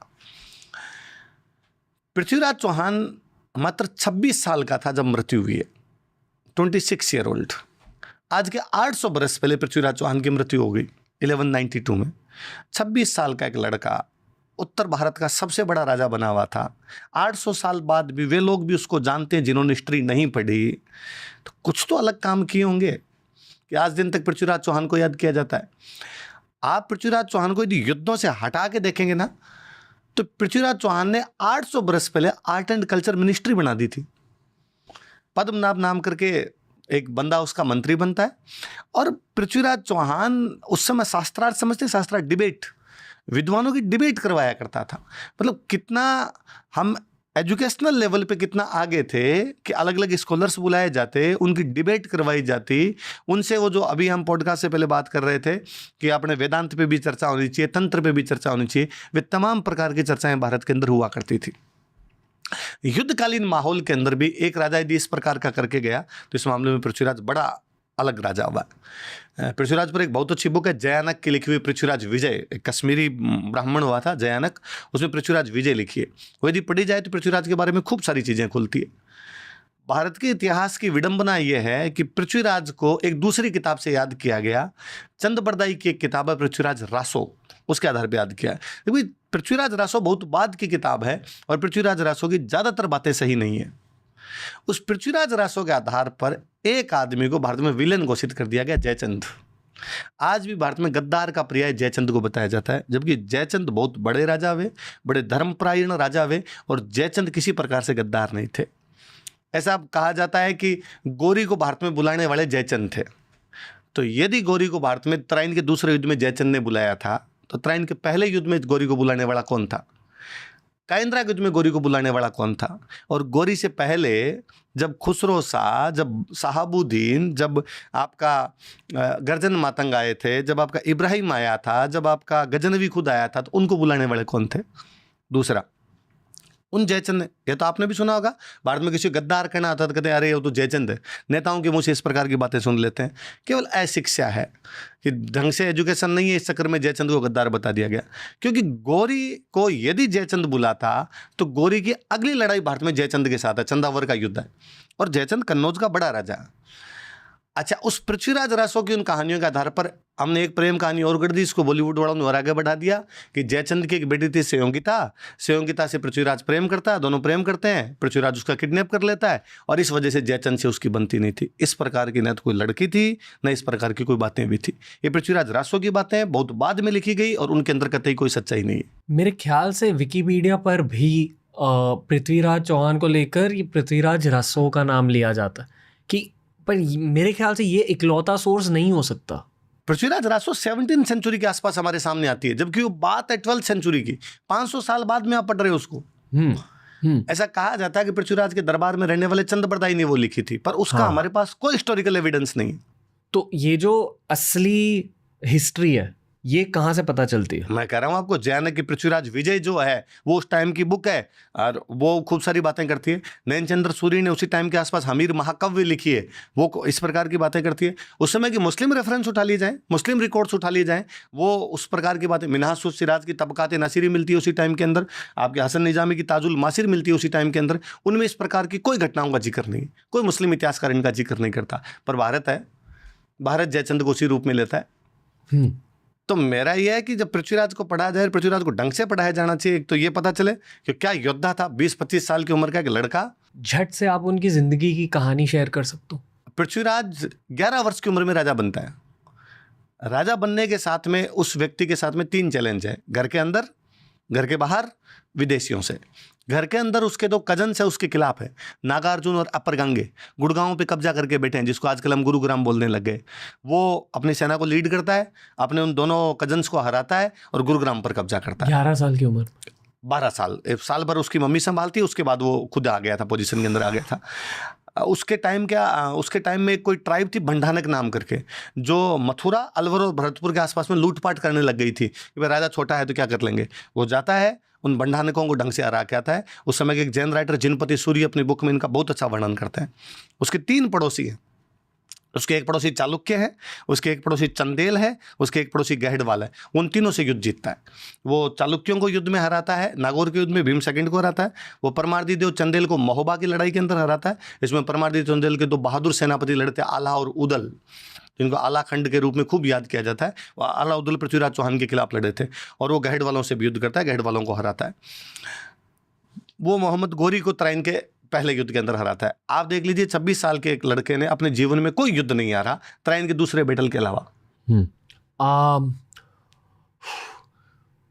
जो युद्ध उन्होंने मोहम्मद अफ गोरी के अगेंस्ट जीता था, तराइन का पहला युद्ध, फर्स्ट बैटल ऑफ टेरेन। हाँ, और उस युद्ध के बारे में हल्के से कुछ बताइए कि वो युद्ध जीता क्यों था, कैसे था। भाई, बठिंडा पंजाब का इलाका था। पृथ्वीराज चौहान का मानना था बठिंडा मेरा है। बठिंडा को तब तबर हिंद बोलते थे। गोरी उधर से एक्सपेंशन करता अपना, गोरी बठिंडा पर कब्जा कर लेता है। इसलिए, और गोरी का ये था कि बठिंडा को मैं सेंटर बना के आगे दिल्ली की तरफ अटैक करूंगा। ऑब्वियस सी बात थी कि पृथ्वीराज उसको रोकने के लिए आगे जाएगा, इसलिए उन दोनों के बीच में तराइन का युद्ध होता है। दूसरा बड़ा कारण ये है कि टर्कों के और चौहानों के बीच में लंबे टाइम से एक राइवलरी थी, वो इस क्षेत्र को लेकर लड़ ही रहे थे, तो वहां पर जाना ही था। जीतने का कारण उसका यह है कि उसकी पूरी सेना इस युद्ध में बहुत ढंग से लड़ी है, और वो जो बहादुरी का चरम जो है वो उस युद्ध में देखने को मिलता है। जब वो गोरी को पकड़ ही लाए थे, युद्ध नहीं जीते हैं, गोरी को पकड़ के लाए हैं। वो दिल्ली का एक बंदा था गोविंदराज तोमर, और वो गोरी को पकड़ के ले आते हैं। गोरी को सामने ला के सरेंडर करवाया। मतलब हमारे राजस्थान में ये कहते थे कि यदि कोई घास का तिनका घास समझते हो, घास, यदि कोई घास मुंह में ले ले तो उसको मारना नहीं है। यदि आपने घास मुंह में ले ली, इसका मतलब आप मानते हो कि मैं गाय हूं, काऊ, और गाय को मारते नहीं है। तो कहते गौरी ने यूं घास के तिनके लेके मुंह में कसमें खाई थी कि भाई मुझे छोड़ दिया जाए, मैं दोबारा कुछ नहीं करूंगा। हालांकि उसने अपने कसमों की पूर्ति नहीं की, उसने दोबारा अटैक किया है, धोखे से इनको मारा है, वो सब बाद की बातें हैं। पर उस तराइन के पहले युद्ध के अंदर तो वो राजपूतों का पीक है कि वहाँ पर कि वो इतने बड़े इलाके की सुरक्षा कर रहे हैं और इतने बड़े आक्रमणकारी को उन्होंने ढंग से हरा के भगाया, काइंद्रा और तराइन दोनों। और वही 3 हथियार जिनके बारे में आपने बताया था, हाँ, तलवार, भाले और तीर कमान। पर राजस्थान के राजाओं में देखा गया, उन्होंने कभी भी ऐसे तीरों का प्रयोग नहीं किया जिनमें जहर वगैरह लगा होता था, है ना। विषैले तीरों का ऐसा कोई प्रयोग कभी नहीं किया था उन्होंने। वो था कि भाई जैसे लड़ाई हो सकती है वैसे लड़ाई की जाए। तोप यूज होते थे? तोपें भारत में बहुत बाद में आई। बाबर जो था साउथ इंडिया में पुर्तगाली, और नॉर्थ के अंदर बाबर जो थे वो बारूद लाए थे, उससे पहले बारूद वाला इस्तेमाल नहीं है अपने। ये हथियार और बैटल के बारे में इतने सवाल इसलिए पूछ रहा हूँ क्योंकि मैंने इतिहास के बारे में ये जाना है कि युद्ध में वो जीतता है जो टेक्नोलॉजिकली थोड़ा एडवांस्ड है। एग्जैक्टली। तो मैं ये जानना चाह रहा हूँ कि पृथ्वीराज चौहान की टेक्नोलॉजी किस तरह से एडवांस थी? उस टाइम तक ये तोपें वाली दोनों तरफ ही नहीं थी। तीखी तलवारें? हाँ, तीखी तलवारें थी। हालांकि इवन हम जब पृथ्वीराज की हार के कारणों का इवोल्यूशन करते हैं तब हम कहते हैं कि इन लोगों के पास में भारी हथियार थे, थोड़े हैवी वेपन्स थे। टर्क्स नहीं, राजपूतों के पास में। जो कि टर्क्स के पास में जो थे वो लाइटर वेपन्स थे, इसलिए उनकी जीत का एक फैक्टर वो रहा। पर मुझे फिर लगता है कि उन्हीं हैवी वेपन्स से यदि उनके पास थे भी तो सारे युद्ध जीते ही थे उन्होंने। आप रात को सोते हुए तो भले हैवी और भले लाइट हो मारोगे, किसी प्रकार से लड़ा जाए। तो ये भी उस पर भी वापस देखे जाने की आवश्यकता है कि उनके कितने हैवी थे, कि हैवी थे तो वो काम आ रहे थे कि नहीं आ रहे थे, कितने थे। कई बार कुछ चीज़ें चल जाती है और उसी रूप में चलती रहती है बाद में। एक बहुत मतलब सिली सवाल पूछना है। ये जो फिल्म आई थी पृथ्वीराज चौहान की जिंदगी पर, जहाँ अक्षय कुमार थे उसमें, राजस्थान में इस फिल्म की चर्चा हुई? नेगेटिव लेके हुई थी राजस्थान में, तो कि भाई जैसा है वैसा दिखा वो। मेरा तो एक सिंपल सा ये मानना है कि पृथ्वीराज ने अपना जीवन ही 26 साल जिया है, अक्षय कुमार 52 से तो ऊपर है। तो आप किसी यंग को तो दिखाओ, आप नकली मूछें लगा के कुछ ही बना लेते हो तो वो कैरेक्टर ही सूट नहीं कर पाता कभी। फिर योद्धा का जो जीवन है वो अलग प्रकार का होता है। आपको बॉलीवुड मसाला ही बनाना होता है, फिर वो सारे आइटम डांस ही जब दिखाने होते हैं तो वो हिस्ट्री बचती नहीं है उस मूवी में। बाद में आपको जो दिखाना था वो आप दिखाते हो। फिर वो मनोरंजन की दृष्टि से अच्छी मूवी है, पर राजस्थान और हिस्ट्री जैसा उसमें दिखाने लायक कुछ ही नहीं था। फिर वो अपनी तरफ से चीज़ें भी जोड़ लेते हैं। पृथ्वीराज राजस्व वाली बातें ले उड़े, वही जोड़ दी उन्होंने। हिस्ट्री पर रिसर्च करके ढंग से मूवी बनाई जाए तो अलग चीज़ है। मैं मीडिया से ही हूँ, पता है, मुझे लगता है कि सिर्फ एनिमे, पता है आपको क्या है? एनिमे एक जापानीज स्टाइल है। कुछ लोग इसे कार्टून मानते हैं, कार्टून नहीं है ये, मतलब आर्ट है, अडल्ट्स के लिए भी है। बहुत गहरी गहरी चीज़ें आप बता सकते हो एनिमे के थ्रू। एनिमेशन? हाँ, एनिमेशन, ठीक है, जो जापान से निकल के आता है एनिमे। ठीक है। उसी स्टाइल में हमें राजपूत हिस्ट्री दर्शानी चाहिए, वो सही स्टाइल रहेगी। क्यों राजपूत हिस्ट्री? मैं तो कहता हूँ मराठों की, सिखों की, बाकी जो पुराने वॉरियर्स जितने रहे थे, है ना, उन सब की। भाई भारत राजा पोरस के बारे में क्यों बात नहीं करना चाहता? राजा पोरस की हिस्ट्री क्यों ना बताई जाए? हम क्यों ना इस बात को बता पाए कि जब हूणों का आक्रमण हुआ था उसमें गुप्त उनसे कैसे लड़े थे? हम क्यों ना बता पाए कि मिहिर कुल का जब अटैक हुआ था तो मालवा का यशोधर्मन कैसे लड़ा था उनके पास? आप रणवीर भाई इस बात को कभी देखिए। आप होली दिवाली मनाते हैं, होली दिवाली कैसे मनाते हैं? कैसे पता चलता है आपको दिवाली का? भाई एक कैलेंडर है, उसको फॉलो करते हैं। दीपावली यदि आप इधर भी उसी हमारे तरीके से मानते हैं तो दीपावली जिस महीने में आती है उस महीने को हम कहते हैं कार्तिक पूर्णिमा, कार्तिक अमावस्या। होली जब आती है तो हम कहते हैं फाल्गुन पूर्णिमा। रक्षाबंधन आती है हम कहते हैं श्रावण पूर्णिमा। तो जनवरी फरवरी तो यूज़ नहीं ले रहे हम, कुछ महीनों के नाम दूसरे यूज़ ले रहे हैं। इसका मतलब कैलेंडर दूसरा है। वो कैलेंडर हमारा विक्रमी कैलेंडर है, राजा विक्रमादित्य परमार के नाम पर वो विक्रमी कैलेंडर है। अंग्रेजों वाले कैलेंडर से 57 ईयर्स आगे। अंग्रेजों वाले कैलेंडर में जो कुछ चल रहा है उसमें 57 जोड़ोगे तो विक्रमी कैलेंडर आएगा। मतलब अंग्रेजों का जब कैलेंडर शुरू हुआ उससे 57 ईयर्स पहले विक्रमादित्य परमार का कैलेंडर आ गया था। कहते हैं विक्रमादित्य ने शकों को हराने के बाद वो कैलेंडर चलाया। उस इंडियन हिस्ट्री में विक्रमादित्य परमार नहीं पढ़ाया जाता। जिसके नाम पर एक कैलेंडर है जिसको भारत की जनता आज दिन तक फॉलो करती है।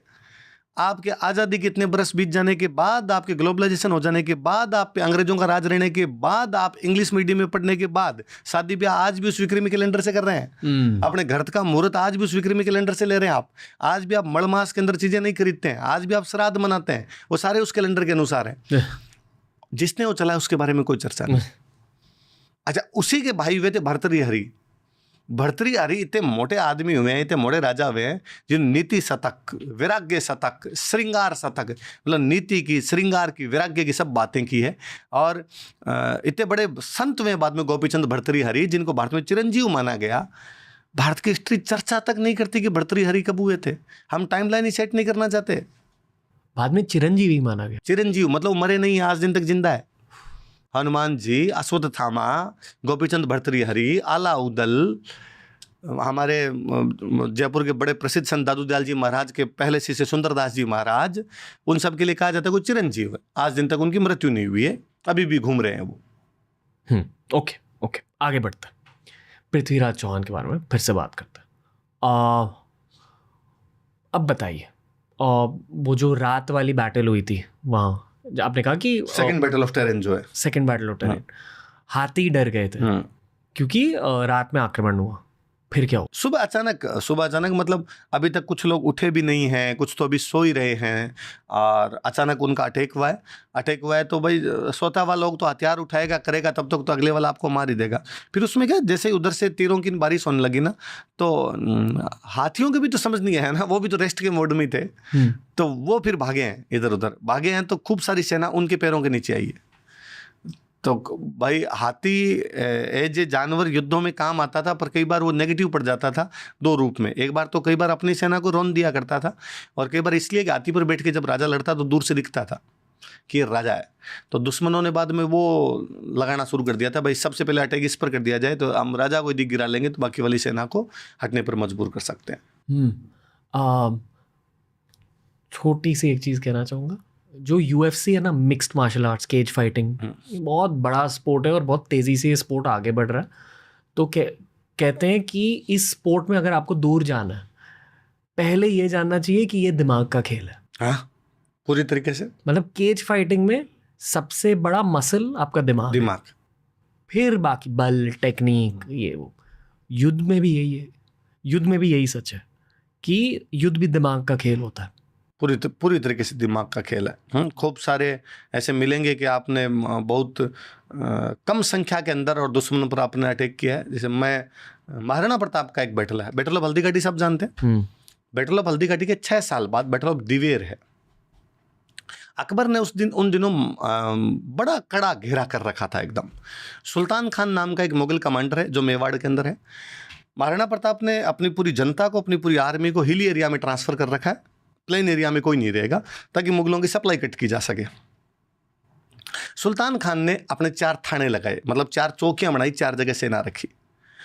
एक जगह पड़ती है पाली के पास में देसूरी, एक उदयपुर के पास में एक जगह पड़ती है देबारी, एक पाली के डूंगरपुर के पास में जगह पड़ती है देवल, और एक राजसमंद जिले में जगह पड़ती है दिवेर।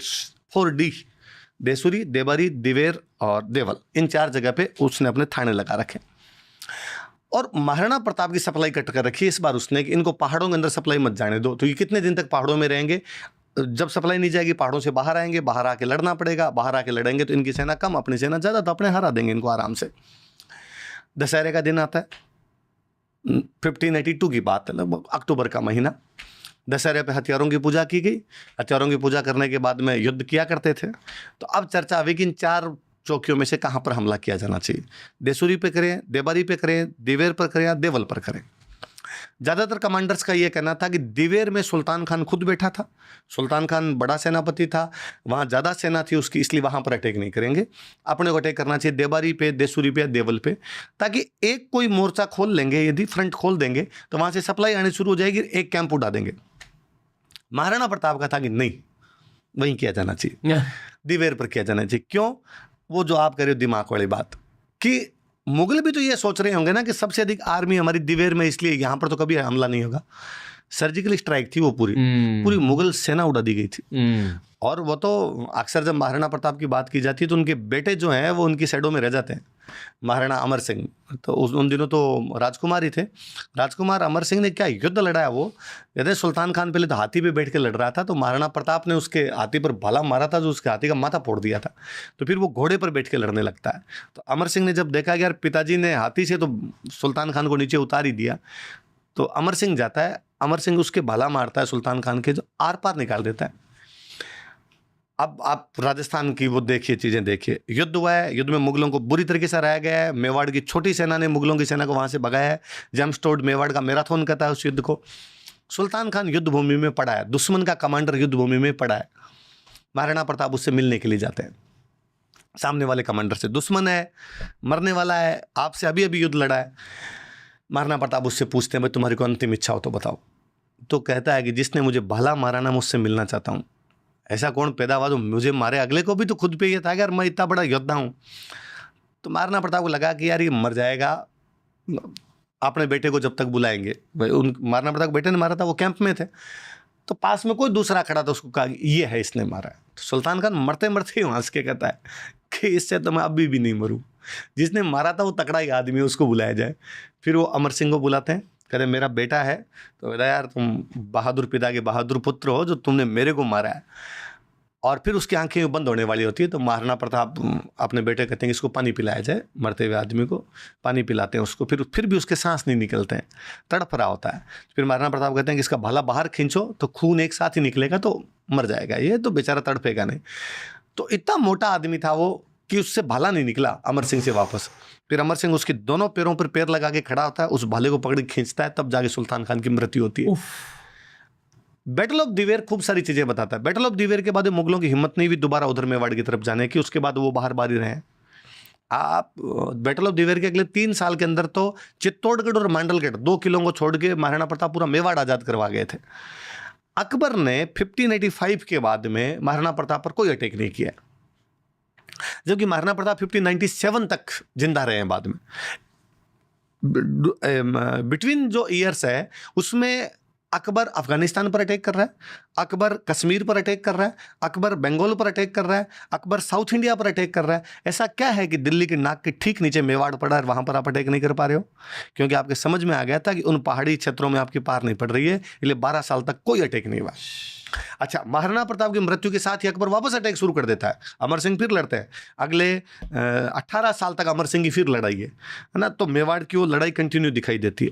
तो लड़ाई सच में दिमाग का खेल है, वरना यदि ये सोच के रह जाते कि नहीं यार दिवेर में ज़्यादा लोग हैं और अपने वहाँ जाके क्या करेंगे, लड़ेंगे, तो नहीं लड़ पाते। सेम हल्दी घाटी है, हल्दी घाटी में महाराणा प्रताप के पास में 3000 फौजी है, मुगलों के पास में 5000 फौजी है। ऐसा उनका एक हिस्टोरियन ही लिखता है।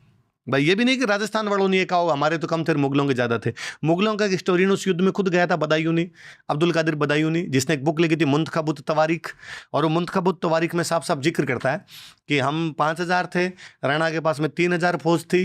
राणा ने इतना भयंकर आक्रमण किया था कि हम बनास नदी के पास में 5 कोस वापस भागे थे। हमारे समझ नहीं आ रहा था क्या किया जाना चाहिए, क्या नहीं किया जाना चाहिए। यदि कोई बंदा सोच लेता कि यार 3000 से कैसे लड़ेंगे, तो कैसे लड़ पाते। अच्छा, मुझे हल्दी घाटी युद्ध का तो एक बड़ा जोरदार वाकया याद आता कि राजा कैसे अपनी सेना में जोश दिलाता होगा। हमारे मेवाड़ में एक जगह पड़ती है केलवा, वहाँ केलवा के शंकरदास राठौड़ उस युद्ध में लड़ते हैं। तो कहते हैं महाराणा प्रताप ने सुबह सुबह जब युद्ध के लिए तैयार हो रहे थे तो सुबह जल्दी उठ गए थे। उस दिन उठ के वो सारे कैंप में मुख्य सेनापतियों के पास गए, उन्होंने कहा कि आज हम भयंकर वाला युद्ध करेंगे, यदि किसी को डर लगता हो तो घर चला जाए, मैं नहीं रोकूंगा। किसी को लगता हो मौत है आज तो सामने, तो घर चला जाए। पर कोई कमांडर घर नहीं गया, सब कमांडर वहीं रहे। तो बस ठीक है, तो नहा धो के तैयार हो जाओ और चलते हैं। फिर केसरिया पहन लिया जाए, ऐसे बड़े जो युद्ध होते केसरिया साफा बांधते, केसरिया अपने आप में ब्रेवरी का प्रतीक है। तो शंकरदास जब अपनी वो पगड़ी बांध रहे थे तो कहते हैं पगड़ी बार बार गिर जाती, वो सॉरी कांच जो शीशा सामने मिरर जो था, वो मिरर में देख के तो बांधेंगे पगड़ी, वो मिरर गिर जाता, हवा चल रही थी तेज। शंकरदास वापस उसको रखते, वापस गिर जाता वापस। तो अचानक, जैसे अब मैं यदि पगड़ी बांध रहा हूँ तो मेरा मुंह नीचे होगा, तो नीचे मुकर के, तो अचानक लगा कि किसी ने शीशा पकड़ लिया। भाई मैं आपके सामने शीशा लेके खड़ा जाऊंगा, लो भाई रणबीर जी बांध लो आप। तो तो उसे लगा हो सकता है मेरा कोई सोल्जर और जिसने पकड़ लिया, तो उसने पगड़ी ढंग से बांधी। बांधने के बाद देखा तो सामने महाराणा प्रताप मिरर लेके खड़े थे। तो शंकरदास ने कहा, अरे राजा जी आप क्या कर रहे हो, मैं तो आपका एक सेनापति हूँ, मेरे सामने आप मिरर लेके खड़े हो गए। युद्ध जब लड़ने के लिए जाते हैं तो राजा और सेनापति कुछ नहीं होता, सब भाई होते हैं। और तुम यार युद्ध लड़ने के लिए जा रहे हो, तुम्हारे लिए मैं शीशा नहीं उठाऊंगा तो कौन उठाएगा। तो शंकरदास के वर्ड्स है, यदि आज राणा ने मेरे माथे पर पगड़ी बंधवाने के लिए मिरर धारण किया है, मैं वचन देता हूं तुम्हें थोड़ी देर बाद में ये मेरा माथा आपके चरणों के अंदर झुका दूंगा, मैं ये मेरा माथा आपके चरणों में चढ़ा दूंगा। बहादुरी से लड़े शंकरदास राठौड़ उस युद्ध में काम आए। एक राजा जब अपने सेनापतियों से इस कदर घुलता मिलता है ना, तब जाके महाराणा प्रताप बनते हैं। तो महाराणा प्रताप बहुत अलग आदमी है ना। इसलिए मतलब बंगालियों ने महाराणा प्रताप पर इतना लिखा है, इतना लिखा जिसके हद नहीं। भारत के पश्चिमी क्षेत्र के किसी राजा पर भारत के पूर्वी क्षेत्र के लोग लिखे हैं। एक मैं नाम भूल रहा हूँ उनका, एक कोई बंगाल के नाटककार थे, उन्होंने महाराणा प्रताप पर कोई नाटक लिखा था। नाटक चूंकि उसमें इमेजिनेशन भी होगी, फिल्में जैसे होती है, तो उन्होंने थोड़ा इमेजिन किया कि महाराणा प्रताप की एक बेटी है, वो बचपन के अंदर ही उनसे बिछड़ गई और उसके बाद में किसी मुस्लिम सेनापति से शादी हो गई, ऐसा कुछ इमेजिन किया उन्होंने। ये बात जब बंगाल के लोगों को पता चली कि नाटक में ऐसा इमेजिन भी किया गया, उन्होंने वो नाटक रुकवा दिया था कि महाराणा प्रताप के बारे में तो सपने में भी कोई गलत कैसे सोच सकता है। बंगाल के लोगों, राजस्थान नहीं, बंगाल के लोगों। आज तो फिर भी फिल्मों वाले लिबर्टी के नाम पर पता नहीं क्या क्या कर लेते हैं। ये आज की बात नहीं है, तब की बात है जब देश में अंग्रेजों का राज था, मतलब आज से 100 बरस पहले, तब इस प्रकार की चीजें थी कि नहीं, इस प्रकार की चीजें महाराणा प्रताप के बारे में नहीं की जा सकती।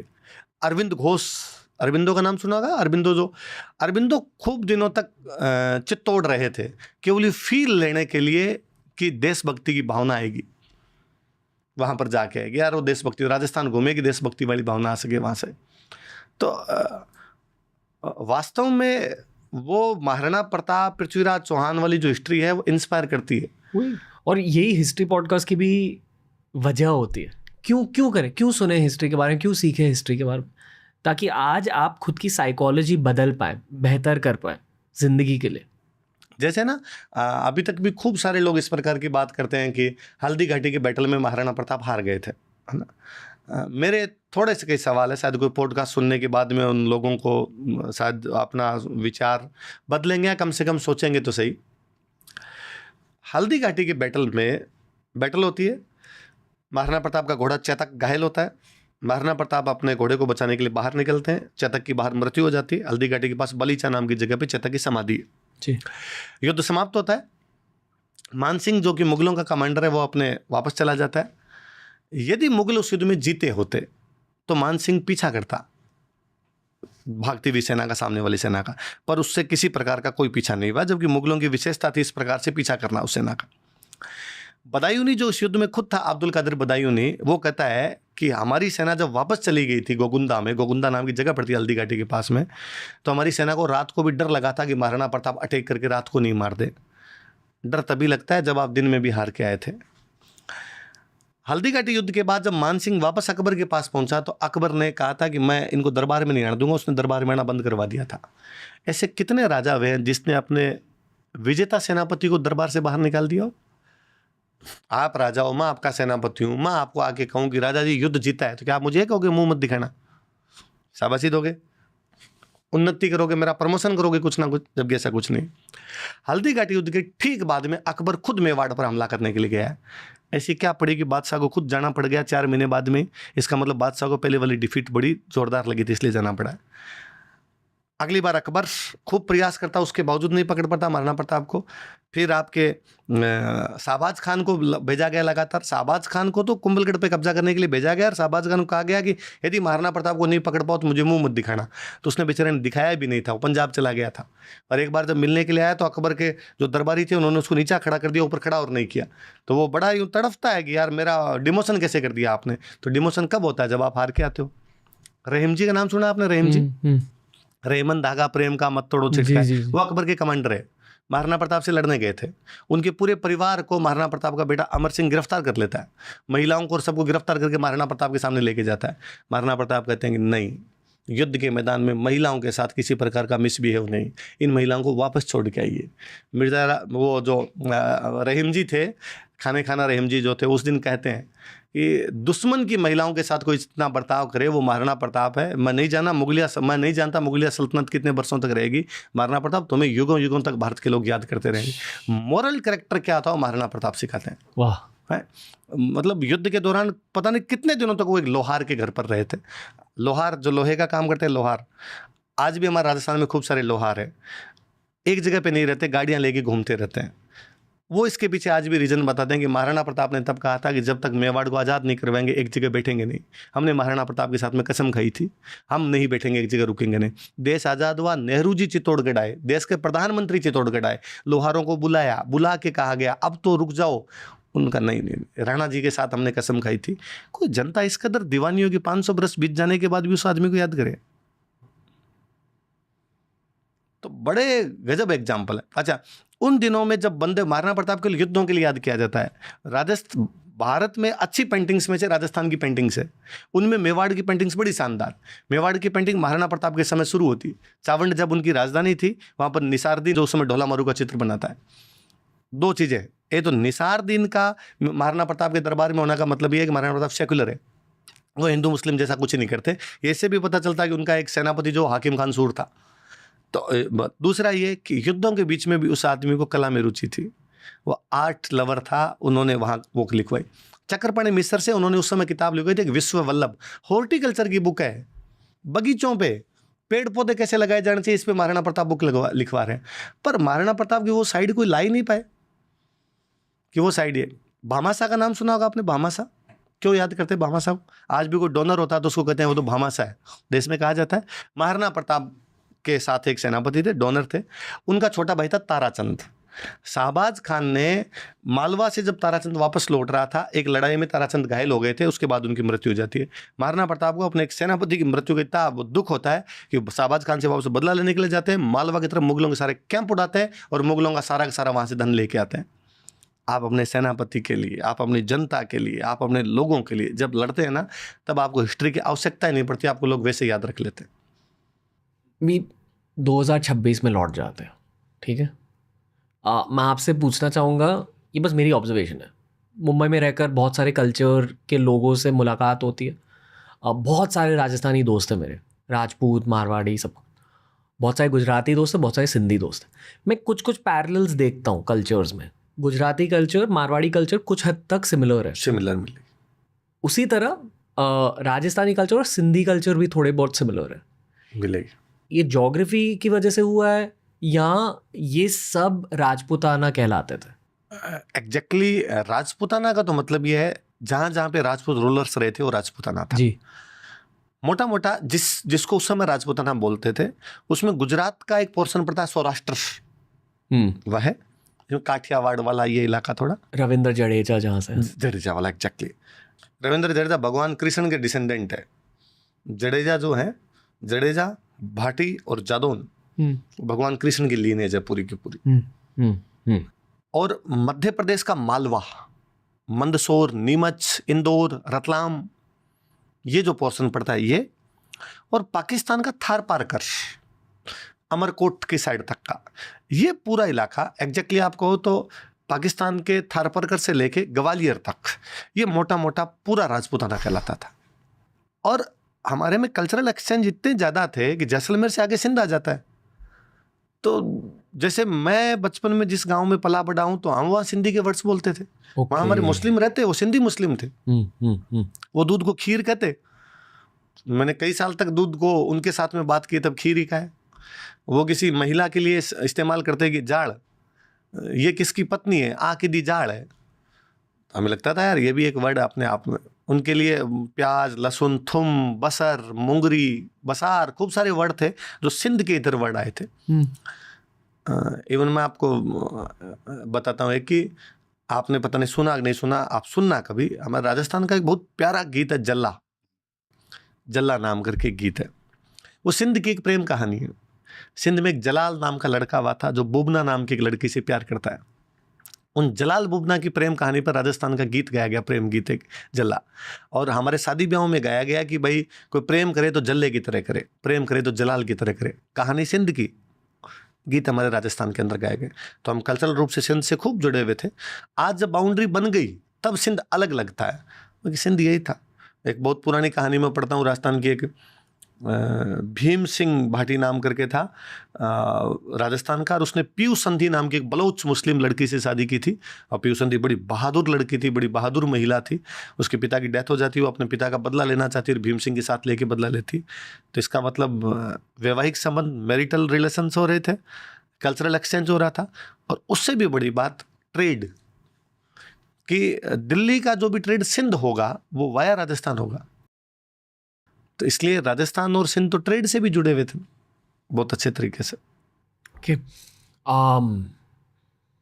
जो सवाल मुझे दिख रहे हैं वही मैं पूछ रहा हूँ। मुझे हथियारों की बातें करनी है। हर किसी ने रविंद्र जडेजा की वो सेलिब्रेशन देखी, तलवार तो है ही। मैं तलवारों के बारे में पूछना चाहूँगा, उनकी जो एवोल्यूशन हुई वो भी थोड़ा समझाइए। और क्या हथियारों के पीछे भी एक स्पिरिचुअल एनर्जी थी? जिस तरह से कटाना जापान में एक स्पिरिचुअल चीज़ मानी जाती थी सैमुराई के लिए, तो जहाँ से भी आपको शुरुआत करनी आप कर लो। बेसिकली एक तो मैं पहले वाले उसका आंसर दूं कि राजस्थान में तलवारें थी अलग अलग। तो हमारे एक जगह पर थी सिरोही, वहाँ सिरोही की तलवारें बहुत फेमस थी। आबू सुना होगा आपने, Abu, mount Abu hill station है, आबू सिरोही का एक पार्ट है। तो वहाँ सिरोही की तलवारें बहुत फेमस थे। इवन ऐसा कहते हैं कि राजा पोरस के पास भी जो तलवारें थी वो सिरोही से गई होगी। क्यों पर? और कि इतनी वहाँ का वो शायद क्लाइमेट ही ऐसा है कि वहाँ जो लोहा है उसकी तलवारें बहुत अच्छी बनती है। कि आप सिल्क, यदि तलवार यूँ रखो और उसके ऊपर सिल्क डाल दो तो सिल्क कट जाएगा। इतनी तिखी धार वाली तलवारें हुआ करती थी।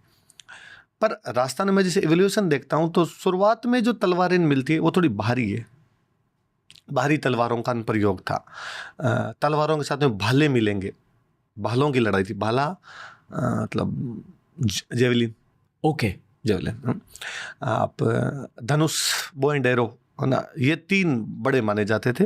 और इवन आप कभी राजस्थान घूमेंगे तो आप देखेंगे कि राजस्थान के ज़्यादातर राजाओं की जो आप स्टेचू देखेंगे कहीं पर, तो उनके हाथ में 2 ही चीज़ें देखोगे आप, या तो भाला देखोगे या उनके तलवार देखोगे। मतलब धनुष बाण वाला इतना नहीं देखोगे। इसका मतलब राजा कहीं कम यूज़ ले रहा है उसका, बाकी सेना उसका यूज़ ले रही होगी। फिर सेना में 3 प्रकार हुआ करते थे, कि भाले वाले भी हुआ करते थे, तलवारों वाले भी हुआ करते थे और धनुष वाले भी हुआ करते थे। पर हमारे ऐसा था उसके अंदर कि भी धनुष से धनुष ही लड़ेगा, तलवार से तलवार ही लड़ेगा। युद्ध के उसूल, युद्ध के उसूल। इसलिए वो है कि आप कितनी ज़्यादा कलाबाजियाँ कर सकते हो, जो रविंद्र जडेजा करता है। रविंद्र जडेजा है, तो उसमें फिर वो जितनी जो कलाबाजी करता है उतना ही सामने वाले दुश्मन को मार पहुंचाएगा। वरना यदि तलवार वाले से तीर वाले को लड़वान लग जाओ तो तीर वाला दूर से ही मार देगा, कलाबाजियां करना ही नहीं देगा ना, आपको पास पहुंचने ही नहीं देगा आपको। और स्पिरिचुअल वाली बात जो कही, जो आप सबसे पहले पॉडकास्ट शुरू करने से पहले आप नार लगाया था, हमारे तलवार को आज भी राजस्थान भवानी कहते हैं। इवन अभी तक हम ये मानते हैं कि यदि तलवार को उसकी म्यान से बाहर नहीं निकालना चाहिए, और यदि म्यान से बाहर निकालिए तो उसमें ब्लड लगना चाहिए, विदाउट ब्लड अंदर नहीं जानी चाहिए। आज भी ये माना, आज भी। तो जैसे दशहरे पे बाहर निकालते हैं, हथियारों की पूजा करते हैं, शस्त्र पूजन करते हैं। जी। अब पहले हमारे राजाओं के टाइम में हर दशहरे पे लड़ाइयाँ होती थी। महाराणा प्रताप ने अकबर को पूरा युद्ध रहा है बैटल ऑफ दिवेर दशहरे के दिन, कि हथियारों की पूजा करने के बाद में हथियारों पे खून लगाओ, ब्लड लगाओ। तो किसका लगाओ? दुश्मन का लगाओ, लड़ो जाके। अब आज तो लड़ाई नहीं कर सकते ना, तो आज क्या किया जाए? तो अभी भी जो पुराने लोग हैं वो बाकायदा अपना अंगूठा उसके ऊपर लगाते हैं कि भाई ये तो कम से कम लगाया जाए। यानी कि राजपूतों के लिए वो तलवार ही भवानी का रूप है। इवन पूरे राजस्थान के लिए मैं कहता हूँ, वो पूरी कल्चर वो राजस्थान में पूरे में फॉलो दिखी। राजस्थान में जो लोग शस्त्र पूजन करेंगे वो इस प्रकार की चीज़ें करेंगे। आज भी ना गाँव के अंदर को एक आधी तलवार मिल जाएगी जो बहुत पुरानी तलवार है, कि मेरे किसी फोरफादर ने 300 साल पहले किसी युद्ध में भाग लिया था, और वो तलवार आज भी मेरे घर पर पड़ी। ऐसा कहते हैं कि यदि किसी का माइग्रेन होता हो तो उसको वो तलवार दिखाई जाए तो माइग्रेन दूर होता है। स्पिरिचुअल पावर है। तो हमारे वो राजस्थानी में कहते हैं कि मिनक को खून पियोड़ो है। मिनक मतलब मनुष्य, तो मनुष्य का खून पी रखा इस तलवार ने। ये यदि देखोगे तो सरदर्द ठीक होगा। तो स्पिरिचुअल चीजें हैं, तभी उनको मानते थे। आपको तलवार चलाना आता? नहीं। कभी सीखने का मन करा? हाँ, करता है, ये खूब करता है, पर अभी तक तो नहीं। जब आप इतिहास पढ़ते हो तब क्यों? मुझे लगता है 2 चीज़ों से, या तो वो जेनेटिकली अंदर थोड़ी बहुत चीज़ें हैं इसलिए आता है, और फिर जब आप सारा दिन हिस्ट्री पढ़ते हो तो थोड़ा इसलिए भी वो अच्छा लगता है कि हाँ यार ये तो आना ही चाहिए अपने को कम से कम। मैं एक साइड से पंजाबी हूँ, दूसरी साइड से मराठा हूँ। हाँ। जब मुझे शस्त्र दिखते हैं ना, मुझे उन्हें उठाने का मन करता है। इवन आप राजस्थान जाएंगे, कभी फोर्ट्स देखेंगे ना, तो भी आप अलग फील करेंगे वहाँ। आप एज ए टूरिस्ट नहीं होंगे वहाँ। यदि आप में इस प्रकार की थोड़ी बहुत भी घर में कहानियां सुनी हुई और सुनी हुई हो, तो आप जब किसी ऐसी पुरानी जगह पर जाएंगे जो इस प्रकार की चीज़ों से, युद्धों से जुड़ी हुई है, किसी ब्रेवरी से जुड़ी हुई है, तो वहाँ पर आपको यूँ लगेगा कि मेरे से कोई बोले नहीं, मैं केवल फील कर लूँ इसको। जबकि अक्सर लोग ऐसी जगह पे मैं देखता हूँ खूब, और अपना अपना व्यू है, वहाँ लोग जाएंगे फ़ोटो खिंचवाएंगे, अरे यहाँ खड़ा होकर फ़ोटो खिंचवा लूँ, वहाँ खड़ा होके। लेकिन मेरे को एक बार लगता है कि यार मैं यूँ जहाँ मैं जाता हूँ। ना कुछ कहना है। बचपन में ना मैंने मार्शल आर्ट्स बहुत करे थे। मार्शल आर्ट्स की बातें होती है, आज हम तलवारबाजी कह रहे हैं, पर ये तो कोई विद्या होती होगी। हाँ, एक ज़माने में एग्जैक्टली। उस विद्या का कोई नाम है, जैसे हम कलरी पायतू कहते हैं ना, ऐसा मैंने नहीं नहीं, सुना। पर तलवारबाजी सिखाने वाले लोग, हाँ, शस्त्र विद्या होती थी। शस्त्र विद्या। इवन हम जब राजाओं के पढ़ते हैं तो उनके शस्त्र गुरु तक पढ़ते हैं कि महाराणा प्रताप के शस्त्र गुरु जयमल राठौड़ है। क्यों? पर तो वो शस्त्र सिखाए उनको, बिना शस्त्र सिखाए। तो भाई मेरे बॉलीवुड वालों से इसलिए भी है कि भाई राजा को आपने महलों तक सीमित कर दिया, जबकि उसका पूरा जीवन बाहर ही बीतता था। कारण कि यदि उसको हथियार चलाने नहीं आएंगे तो युद्ध में जाते ही मर जाएगा। है ना। वो मैंने कहीं बहुत अच्छा एक पढ़ा था कि भाई युद्ध का अनुभव तो अभ्यास के दौरान ही होता है, युद्ध के दौरान तो केवल प्रमाण ही दिया जाता है। जब आप डेली अभ्यास करते हो ना, तब वो युद्ध वाला उस दिन तो जाके आपको परीक्षा ही देनी होती है। युद्ध तो डेली करते हो आप। इसलिए वो अंग्रेजी की कहावत है कि sweat more in training, bleed less in war, जो जिंदगी के लिए भी सच है। सच है। फिर से इतिहास में चले जाते हैं। मैं हमेशा ना एक टॉपिक उठा लेता हूँ वर्ल्ड हिस्ट्री से और घुस जाता हूँ उसमें। हाल ही में मंगोल्स और सैमुराई के बारे में बहुत कुछ सीख रहा हूँ। जैसे हमने तलवारों के स्पिरिचुअल पावर के बारे में अभी जस्ट बात करी, उसी तरह जापान में भी ऐसे ही कुछ माना जाता था कि तलवार की खुद की लाइफ होती है, खुद की एनर्जी होती है। जब मंगोल्स ने जापान को इन्वेड करा था पहली बार, तो मंगोलियन कल्चर ना भारतीय कल्चर से थोड़ा बहुत मिलता जुलता है। जिस तरह से हमारे में शिवजी है, काली माँ, उनमें एक देवता है जिनका नाम मेरे ख्याल से डीप ब्लू स्काई या ऐसा कुछ है। तो वो डीप ब्लू स्काई की पूजा करके फिर युद्ध करते थे।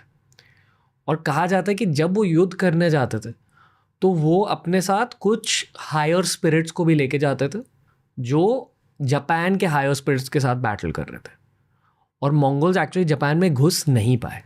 हमारे यहाँ कोंकण में कांतारा देखिए आपने, तो वही लॉजिक, आवेशम, लोकल डेटीज़ वो जापान में भी होते थे। तो जापान के लोकल डेटीज़ बहुत स्ट्रॉन्ग थे as compared to the Mongol deities, और उन्होंने जापान की रक्षा करी उस फेज़ में। मैं आपको यही सिनारियो राजस्थानी पर्सपेक्टिव से पूछना चाहूँगा कि क्या राजपूत भी ये मानते हैं कि एक तरह का युद्ध इंसानों के बीच चलता और एक दूसरे तरह का युद्ध एक हायर रेल्म में चलता? ये थोड़ा आई नो कि आप मेरा सवाल समझ गए हो। समझ गया मैं। Occult aspect of war. Mansingh का नाम सुना आपने? अकबर का जो कमांडर था मानसिंह जी, महाराणा प्रताप से हल्दी घाटी का बैटल लड़ता है। मानसिंह जयपुर, तब जयपुर नहीं था, आमेर है, आमेर का राजा है। अकबर ने मानसिंह को अफगानिस्तान भेज दिया था लड़ने के लिए, अफगानिस्तान में जाके लड़ो। मुगलों की तरफ से अफगानिस्तान को पहली बार कैप्चर करने वाला बंदा ही मानसिंह है। मानसिंह ने वहाँ अफगानों के 5 ट्राइब्स थे उनको हराया था, रोशनिया, यूसुफजई, अफरीदी, है ना, ऐसे 5 ट्राइब थे उनको हराया था। पश्तून ट्राइब। हाँ, इसलिए हमारे जो जयपुर का फ्लैग है वो पचरंगा है, पेंटा कलर फ्लैग है, 5 कबीलों को हराने के बाद में। वरना पहले जो जयपुर का फ्लैग था वो वाइट था, कि जयपुर के जो राजा हुए वो ये मानते थे कि हम भगवान राम के जो छोटे बेटे थे कुश, उनके डिसेंडेंट। अयोध्या का झंडा वाइट था और उसमें एक झाड़ी थी, इसलिए आमेर का झंडा बाद में वो झाड़ी वाला झंडा रहा, इसलिए झाड़साई फ्लैग बोला करते थे। पर मानसिंह ने उसके बाद पेंटा कलर कर दिया था क्योंकि 5 कबीले रहे थे। तब हमारे आता है कि मानसिंह से थोड़ा पहले एक उनके पूर्वज हुए थे जिनका नाम था सांगा। मेवाड़ वाले सांगा नहीं, जो बहुत बड़े राजा हुए, एक सांगा मानसिंह के परिवार में हुए जी। तो कहते हैं कि अफगानिस्तान में जब मानसिंह ने पहले दिन लड़ाई लड़ी तो वहाँ पठानों के खिलाफ पार नहीं पड़ी, तो उसने अपने उन पूर्वजों को याद किया कि मैं यहाँ आया हूँ, मेरी पार नहीं पड़ रही है, मुझे युद्ध जीतना है, ऐसा माना जाता है। कितना सच्चा कितना झूठा ये सब विश्वास करने पर कुछ चीज़ें आस्था पे टिकी होती है कि अगले दिन के युद्ध में वो जितने भी लोग थे जो उसके पूर्वज थे, हमारे राजस्थान की लोकल भाषा में उनको बोलते हैं भोमिया। भोमिया जो भूमि की रक्षा के लिए लड़ते हुए मारे गए, लैंड के लिए सैक्रिफाइस किया था, भूम के लिए सैक्रिफाइस किया, वो भोमिया है। शहीद है ना, वीर गति को जो प्राप्त हुए, वो भूमि आए और उन्होंने कहा कि तू तो हमको याद करके इस बार लड़ना, तेरे को बाकायदा युद्ध जितवाया जाएगा। और उसके बाद मानसिंह जीतता है और फिर वो जयपुर के अंदर उन सांगाजी का बहुत बड़ा मंदिर बनवाता है। तो जयपुर में सांगाजी का मंदिर है और उन्हीं के नाम पर जयपुर में एक पूरी कॉलोनी है सांगानेर। हमारे जो अभी राजस्थान के सिटिंग सीएम साहब है भजन लाल जी शर्मा, वो जहाँ से एमएलए का चुनाव लड़ते हैं वो सीट सांगानेर ही है। तो सांगानेर उन सांगाजी के नाम पे। तो कहते हैं वो मानसिंह अफगानिस्तान से उनको वापस साथ में लेके आया था अपने, कि आप अब मेरे साथ ही रहिए, मेरे साथ चलिए। फिर कहते हैं मानसिंह उनको बंगाल में जो मानसिंह ने जीते युद्ध लड़े थे उनके अंदर उन सांगाजी ने हेल्प की थी। तो ऐसी खूब सारी स्पिरिचुअल पावर की बातें हैं। और इवन आप राजस्थान में इतने सारे भूमियों के मंदिर देखेंगे, इतने सारे भूमियों के मंदिर देखेंगे, मतलब आप राम कृष्ण इनके टेम्पल है, पर हमारे गांव-गांव में जो बने हुए हैं वो उन स्पिरिचुअल पावर के हैं जो धरती के लिए काम आ गए थे, जो हमारे पूर्वज थे। हमने उनको उस रूप में लिया कि वो बाद में भी हमारी सहायता करते हैं, बाद में भी हमारी रक्षा करते हैं। वाह वाह। और वो तंत्र विद्या के बारे में भी बताइए जो आपने मुझे जस्ट पॉडकास्ट से पहले बताया। मेरा तो ये है कि भाई राजस्थान में हमारे तंत्र पे खूब सारी किताबें लिखी गई जी, है ना, एक्सप्लोर नहीं हुई। नए बात में वो किसी ने पढ़ी से, हमारे, मैं बीकानेर का हूँ, हमारे बीकानेर में एक 17वीं सेंचुरी में एक राजा हुए थे अनूप सिंह। तो अनूप सिंह के टाइम में तंत्र पे खूब अच्छी अच्छी किताबें, अनूप विवेक नाम किताब है। कुंभा जो थे, कुंभा के टाइम में तंत्र पर किताबें लिखी गई। जब उस समय तंत्र था तो वो लोग उसका प्रयोग भी करते थे, युद्ध में भी कैसे किया, क्या किया, वो सब बातें अभी तक हमारे सामने नहीं है। तो वो एक्सप्लोर होगी तब और खूब सारी चीज़ें निकल के आएगी। ऐसे अभी आपने तलवार वाली और बात कही तो मेरे वापस एक चीज़ दिमाग में आती। राजस्थान में हमारे जैसे ये हुआ कि बॉर्डर मूवी देखिए, बॉर्डर में तो क्या, सुनील शेट्टी की शादी हो जाती है और उसके बाद उसको इन्विटेशन आता है भाई युद्ध के लिए जाना है आपको। ऐसा भी तो सकता ना कि शादी के लिए जाने वाली हो और युद्ध के लिए बुला लिया जाए। मैं दूल्हा बनाऊं, अभी मेरे को मैसेज आया युद्ध के लिए जाना, तो भी जाना पड़ेगा। हमारे ऐसा मानते हैं कि लड़की के यदि तेल चढ़ा दिया जाए, लड़की की शादी से पहले एक तेल चढ़ाने की रस्म होती है, तो उसके बाद लड़की कुंवारी नहीं रहनी चाहिए, उसकी शादी होगी। आप फिर ये नहीं कह सकते कि साहब आप दूल्हा नहीं आ पा रहा है उसके बाद शादी होगी, तो फिर दूल्हा जा ही नहीं पा रहा, आप किससे करोगे शादी? तो तलवार भेजते थे, लड़की की शादी तलवार के साथ करते थे। वो तलवार उस योद्धा की प्रतीक है। तो मतलब तलवार जीवंत है, इसका मतलब लाइव है, उसको मनुष्य की आत्मा है उसके अंदर। तो आप उस खांडे के साथ में शादी कर सकती है, लड़की उसके साथ में आ जाती, वो यदि युद्ध लड़के जब आएगा ठीक है, पति पत्नी। ओके। मैंने कुछ सवाल प्लान करे थे इस एपिसोड के लिए, वो आपने जवाब दे दिए। हाँ। कुछ सवाल प्लान नहीं करे थे, बट मुझे वो सवाल दिख रहे हैं मेरे दिमाग में।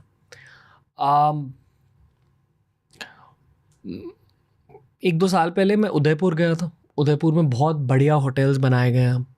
मैं एक होटल में रहा था, उदय विलास। वहाँ उनका जो मेन गार्डन है, वहाँ बीच में कार्तिकेय भगवान की एक बहुत बड़ी मूर्ति सजाई गई है वो। और ये मैंने खुद की आंखों से देखा है कि वहाँ जो मोर है उस बगीचे में, उस मूर्ति के आसपास आकर बस ठहर जाता है। ये भी कहा जाता है कि सुबह सुबह जब सूरज की रोशनी उस मूर्ति पर गिरती है तब मोर उस मूर्ति के सामने आकर माथा टेकते हैं। अच्छा। तो जब मैंने वो मूर्ति पहली बार ज़िंदगी में देखी, कुछ बदला मेरे में और कार्तिकेय भगवान से बहुत कनेक्शन फील हुई। और उसके बाद जेन्युइनली कार्तिकेय भगवान की एक एंट्री हुई है मेरी लाइफ में, जिसकी वजह से मैं उनके ऊपर बहुत ज़्यादा रिसर्च कर रहा हूँ। मुझे ये भी पता चला है कि एक ज़माने में हरियाणा में कार्तिकेय भगवान की बहुत पूजा होती थी। आज अगर मैं आपसे पूछूं कि भारत में कहाँ होती है कार्तिकेय भगवान की पूजा, हर किसी को जवाब पता है, तमिलनाडु, साउथ। पर सच तो यह है कि जहाँ जहाँ भारत में योद्धा जन्मे वहाँ कार्तिकेय की पूजा हुई है हिस्ट्री में। स्कंद कार्तिकेय के बारे में पूछना चाहूँगा, राजपूत हिस्ट्री से रिलेटेड। एग्जैक्टली, बड़ी जोरदार चीज़ बोली आपने। एक तो हरियाणा और एक योद्धा शब्द बोला। अभी हम जब टाइमलाइन की बात कर रहे थे, राजस्थान में बहुत पुराने टाइम में एक क्षत्रिय जाति थी योद्धे। योद्धियों की राजधानी थी रोहतक। हरियाणा में रोहतक, जी। वो कार्तिकेय के उपासक थे। वो कार्तिकेय को मानते थे। उनकी मूर्तियां वगैरह उस प्रकार की मिलती है, उनकी जो सील्स वगैरह मिलती है उन पे लिखा हुआ है अयोध्या नाम बहुधान्यक। उस समय रोहतक को बहुधान्यक के नाम से जाना जाता था।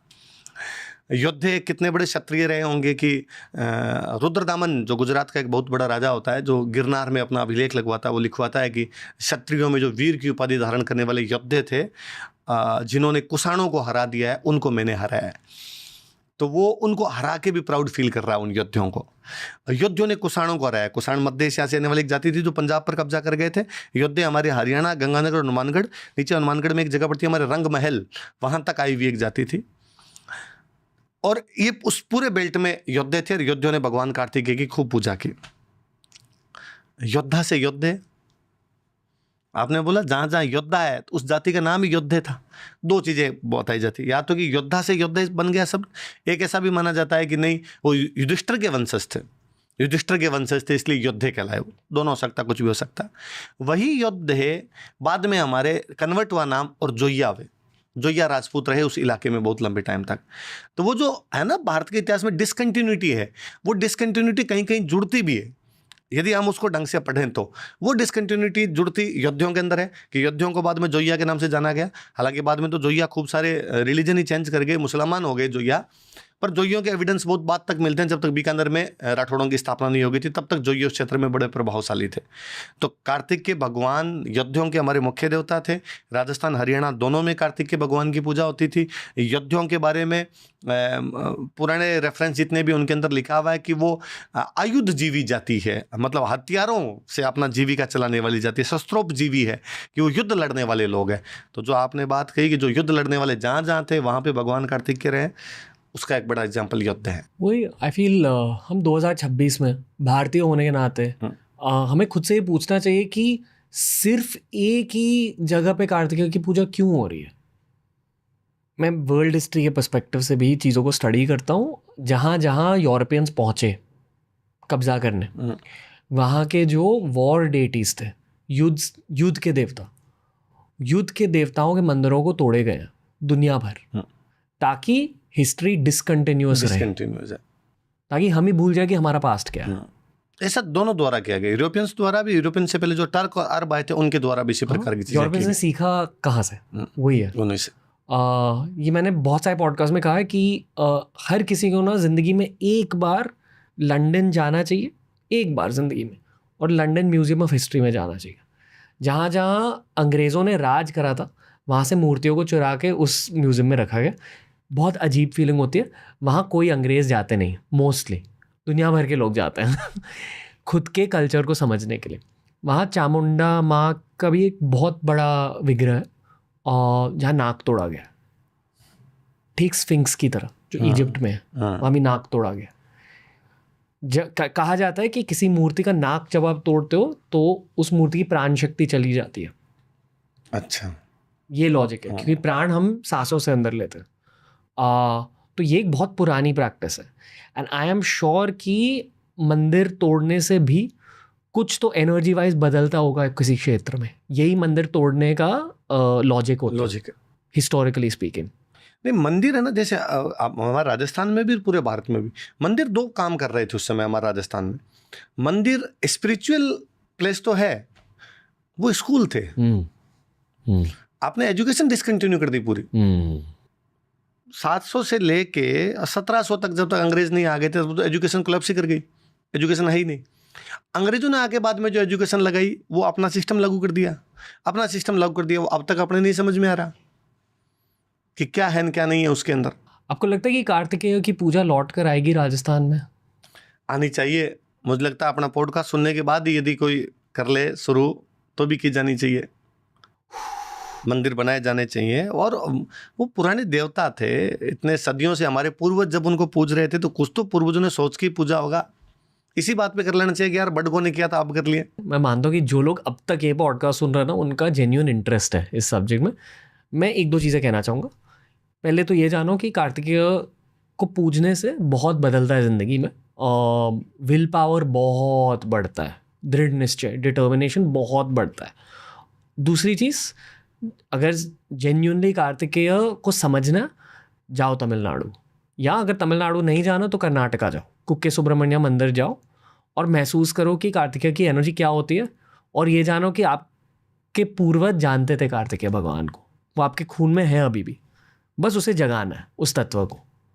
आप कुछ कहना चाहोगे? हाँ, मैं तो कह रहा हूँ ना भाई, हमारे योद्धियों ने हरियाणा राजस्थान पूरे में पूजा की है। सतलज का पूरा प्रदेश जोइयावाड़ कहलाता था, योद्धे में जोइये बन गए थे, जोइयावाड़ कहलाता था। तो क्यों नहीं की जानी चाहिए? मेरे को तो खुद ने आपने अच्छा आइडिया दिया, मैं तो इस बार खुद जाके आऊँगा। एक आखिरी चीज़ कहना चाहूँगा, बहुत सारे तंत्र के पॉडकास्ट करे हमने, जहाँ ज्योतिष की बातें होती है, पर पूरे देश के ज्योतिष की, कि भारत का भविष्य क्या है। मैं मानता हूँ कि दुनिया भर युद्ध की शुरुआत अब हो रही है। हाँ, जैसे ट्रम्प बावड़ा हुआ है। 2-3 साल बाद भारत की एंट्री होगी इस क्षेत्र में, तब कार्तिकेय पूजा की ज़रूरत होगी। और नागरिक होने के नाते, सनातनी होने के नाते ना, ये सब जानना चाहिए कि वॉर डेटीज़ है ही क्यों, भैरव जी कौन है, माँ काली कौन है, कार्तिकेय कौन है, बस इतना। इवन एक क्षत्रियों के देवता रेवत, नाम ही नहीं जानते। बताओ। हमारे पुराने जो रेफरेंस मिलेंगे उनमें रेवत का उल्लेख मिलता है। रेवत को क्षत्रियों का देवता बताया गया। अब बाद में तो रेवत को घोड़े के रूप में पूजा जाने लगा, पर रेवत जो वो क्षत्रियों के देवता है। कौन से देवता की तरह है वो? कुछ सूर्य भगवान। वाह वाह, ओके। अब इस नज़रिए से राजपूतों को स्टडी करते हो, ये ऑकल्ट हिस्ट्री या देवता से? अभी तक नहीं की मैंने इतनी, क्योंकि मेरा ज़्यादा जो रहा वो इलाका ये रहा, पर मुझे इंटरेस्ट ज़्यादा है कि एंशेंट के बारे में खूब सारी चीज़ें जानी जाए। अपने पास रिकॉर्ड्स ही नहीं है ज़्यादा। जैसे जैसे मिलते हैं तो मुझे बड़ा अच्छा लगता है कि यार पुराने टाइम में कैसे लोग थे क्या नहीं थे। तो पढ़ूंगा, मैं और पढ़ूंगा इस बारे में। अगली बार आपसे मिलूंगा तब मैं। सॉरी आपको ऐसे ठहरा कर सवाल पूछ रहा हूँ, मुझे बहुत इंटरेस्टिंग लगता है कि occult element of history. Okay, हम ऑलमोस्ट पॉडकास्ट के अंत तक पहुँच चुके हैं।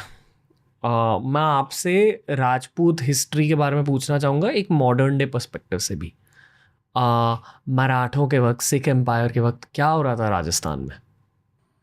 अच्छा, मैंने जैसा आपको बताया उस टाइम, एक तो कि भाई जब मराठा राइज कर रहे हैं ना, तो मराठा राइज कर रहे हैं शिवाजी के टाइम जी, मतलब औरंगजेब के समकालीन। दिल्ली में औरंगजेब था जब यहाँ पे शिवाजी, महाराजा छत्रपति शिवाजी जब राइज कर रहे हैं।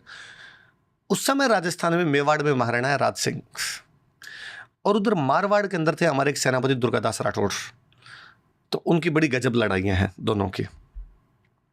इवन ऐसे खूब सारे रेफरेंस मिलते हैं कि शिवाजी, महाराज छत्रपति शिवाजी जैसे औरंगजेब को एक लेटर लिखते हैं, तो उसके अंदर लिखते हैं भाई औरंगजेब ने जजिया कर ले लिया था। नॉन मुस्लिम से एक टैक्स लिया करते थे जिसको जजिया बोलते थे। तो महाराज छत्रपति शिवाजी ने कहा कि भाई मेरे बड़े भाई साहब है राज सिंह जी, उनसे लेके दिखाओ ये टैक्स। शिवाजी ने भी नहीं दिया था यहाँ पे, और कि उधर राज सिंह से लेके दिखाओ। तो राज सिंह बड़े हुए। राज सिंह ने, श्रीनाथ जी मंदिर गए हो कभी आप? नाथ द्वारा। हाँ। तो श्रीनाथ जी का मंदिर इसलिए बना है कि औरंगजेब मथुरा के मंदिर को तोड़ना चाहता था, इसलिए मथुरा के जो पुजारी जी थे गोविंद दास जी और दामोदर दास जी, वो उस मूर्ति को लेके निकले कि कौन इस मूर्ति को बचा सकता है। तब मेवाड़ महाराणा राज सिंह जी ने, वो गांव का नाम सिहाड़ है, उस गांव का नाम नाथ द्वारा नहीं है, सिहाड़ गांव में श्रीनाथ जी की मूर्ति लगाई, इसलिए उसको श्रीनाथ द्वारा कहते हैं। और उन्होंने तब कहा था उन पुजारी जी को, उन्होंने कहा भाई यहाँ पे आगे औरंगजेब तोड़ देगा तो कि मेरे 1 लाख सैनिक जब तक अपनी जान नहीं गंवा देंगे तब तक औरंगजेब इस मंदिर को कुछ ही नहीं कर पाएगा, और 1 लाख सैनिक मेरे जाएंगे तो औरंगजेब के 2-2.5 लाख लेके मरेंगे, इसलिए इस मंदिर को मैं कुछ ही नहीं होने दूंगा, आप चिंता मत करो। औरंगजेब हमारे रूपनगढ़ अजमेर के पास एक जगह पड़ती है, वहाँ की एक राजकुमारी चारुमती से ज़बरदस्ती विवाह करना चाहता था। राज सिंह जी को वो राजकुमारी मैसेज करती है कि औरंगजेब मेरे से ज़बरदस्ती विवाह करना चाहता है। राज सिंह जी उस राजकुमारी से शादी करते हैं, औरंगजेब से युद्ध करते हैं, और औरंगजेब की सेना को अजमेर से वापस भगाते हैं। मारवाड़ में अजीत सिंह को औरंगजेब राजा नहीं बनने दे रहा था। औरंगजेब राजा नहीं बनने दे रहा था, तो राज सिंह जी सपोर्ट देते हैं उधर, और औरंगजेब की सेना को खूब सारी युद्धों के अंदर हराते हैं। औरंगजेब बाद में साउथ ही आ गया था, नॉर्थ उसने छोड़ दिया था। उसके बाद महाराज छत्रपति संभाजी से लड़ने के लिए साउथ में आ गया था। तो मराठा एम्पायर के राज के टाइम तो ये सब चल रहा था उधर राजस्थान के अंदर। औरंगजेब के मरने के बाद मुगल एम्पायर डिक्लाइन कर जाता है। मुगल एम्पायर को डिक्लाइन करवाने में भी राजस्थान का बड़ा रोल है। औरंगजेब के ठीक बाद में औरंगजेब का बेटा राजा बनता बहादुर शाह प्रथम। राजस्थान की 3 बड़ी स्टेट, जयपुर, जोधपुर और उदयपुर, ये तीनों अलायंस बनाते हैं। अलायंस बना के बहादुर शाह से 3 लड़ाइयाँ लड़ते हैं। वो बहादुर शाह से एक लड़ाई लड़ते हैं जोधपुर के अंदर, जब अजीत सिंह को वहाँ पे राजा बनाते हैं, और मुगलों का वहाँ पर जो कमांडर था जफर खान, उसको वहाँ से निकालते हैं, जफर कुली बेग को। वो एक लड़ाई लड़ते हैं सांभर का युद्ध, लेक सांभर, जो आपने सांभर लेक सुनी हो तो कभी, वहाँ पर जयपुर का राजा सवाई जय सिंह मुगलों को हराता है और सैयद खान जो था उसको हरा के वहाँ से भगाता है। वो एक लड़ाई लड़ते हैं अजमेर के पास में बांदनवाड़ा, बैटल ऑफ बांदनवाड़ा, जिसके अंदर मेवाड़ के जो महाराणा संग्राम सिंह सेकंड है वो रणबाज खान को हराते हैं। मुगल उसके बाद में भारत में कोई युद्ध नहीं कर पाए। तो मुगलों का जो डिक्लाइन है उसके बाद में, बहादुर शाह के बाद में, उसमें राजस्थान का बड़ा रोल है। सिख एम्पायर बहुत बाद में है, सिख एम्पायर तो 1800 के भी बाद में आता है। तब तक राजस्थान के अंदर लड़ाइयाँ वगैरह सब बंद हो गई थी, तब तक उधर अंग्रेज आ गए थे, और अंग्रेजों के आने के बाद की जो हिस्ट्री है वो राजस्थान में शांति की हिस्ट्री है, उधर कोई लड़ाइयाँ नहीं है उसके बाद में। अंग्रेजों से बाद में ट्रीटीज हो गई थी। तो ये बड़ा सा रहा है राजस्थान। पर राजस्थान की हिस्ट्री में ना, आप इस बार कभी और देखोगे, राजस्थान की हिस्ट्री में एक बड़ा जोरदार एलिमेंट रहा है विमन, महिलाएं, है ना। मतलब वो मुख्य पार्ट है। आप बिना महिलाओं की बात की राजस्थान की हिस्ट्री कंप्लीट ही नहीं कर सकते कभी, दोनों प्रकार से। आपको राजस्थान में ऐसा देखने को मिलेगा कि किसी महिला ने अपने आन बान की रक्षा के लिए, कि मेरे को टच भी नहीं कर दे दूसरा, जोहर कर लिए। आप पद्मावती में जो देखते हैं रानी पद्मिनी का जोहर, पर पुरुष मुझे टच भी नहीं कर पाए, मैं अग्नि में जल जाऊंगी, कोई दूसरा टच भी नहीं करना चाहिए। तो ये तो उनकी वो प्योरनेस, पवित्रता जिसे हम कहते हैं, वो दिखती है। फिर राजस्थान की हिस्ट्री में उतनी महिलाओं की बहादुरी के किस्से मिलते हैं खूब सारे। हमारे मेवाड़ में महाराणा है राज सिंह सेकंड के टाइम में मराठों का एक हमला है। सिंधिया और होलकर ने बाद में राजस्थान में खूब उजाड़ किया था। होलकर आ गए थे इंदौर में और सिंधिया आ गए थे ग्वालियर के अंदर, और इन्होंने बाद में राजस्थान में खूब इधर उधर अटैक करने शुरू कर दिए थे। ऐसे किसी एक अटैक में राज सिंह जी को लगता है मेरी सेना कम है। राज सिंह सेकंड, पहले वाला राज सिंह औरंगजेब के टाइम वाला अलग है दूसरा। उन्होंने एक समाचार भेजा अपने सारे कमांडर्स के पास, युद्ध में सभी को हाजिर होना जरूरी है, यदि कोई युद्ध में हाजिर नहीं हुआ तो उसकी जमीन जब्त कर ली जाएगी। हमारे भीलवाड़ा में एक छोटी सी जगह पड़ती है कोसीथल, वहाँ के जो कमांडर थे उनकी उम्र 5 साल, पिता की डेथ हो गई थी, 5 साल की उम्र का एक बच्चा वहाँ पे फ्यूडल बनाया हुआ है, उसकी मम्मी शासन संभाल रही है। उसकी मम्मी को जाके मैसेज कहा, भाई तुम्हारे बेटे के लिए मैसेज आया है कि युद्ध लड़ने के लिए जाना पड़ेगा वरना जमीन जब्त कर ली जाएगी। उसकी मम्मी ने सोचा 5 साल के बेटे को तो कैसे भेजा जाए। वो महिला खुद युद्ध लड़ने के लिए जाती है, पुरुष वेश धारण करती है, युद्ध लड़ने के लिए जाती है। मेवाड़ युद्ध लड़ता है, युद्ध को जीतता है। शाम को जब घायलों को उठा रहे थे तो उन घायलों में एक महिला मिलती है जिसके तलवार लगी है यहाँ पे, इसलिए उसके खून निकलने से उसके बाल पूरे गीले हो गए। एक अंधेरे में जब हाथ डाला एक सेनापति ने तो उसके बाल हाथ में आए, तो उसने पूछा ये कौन हो तुम, जासूस हो? वह महिलाएं उस समय जासूस का काम किया करती थी, कोई जासूस के रूप में नहीं भेज दी गई हो। उसने कहा यदि राणा जी को बुलाया जाए तो मैं बात बता दूंगी वरना नहीं बताऊंगी। राणा जी को बुलाया गया, राणा जी ने उसको बुला कहा कि तुम मेरी बहन लगती हो, तुम्हारे 7 खून माफ कर दिए जाएंगे, 7 मर्डर करके तो भी सजा नहीं दूंगा, बताओ सही कौन हो?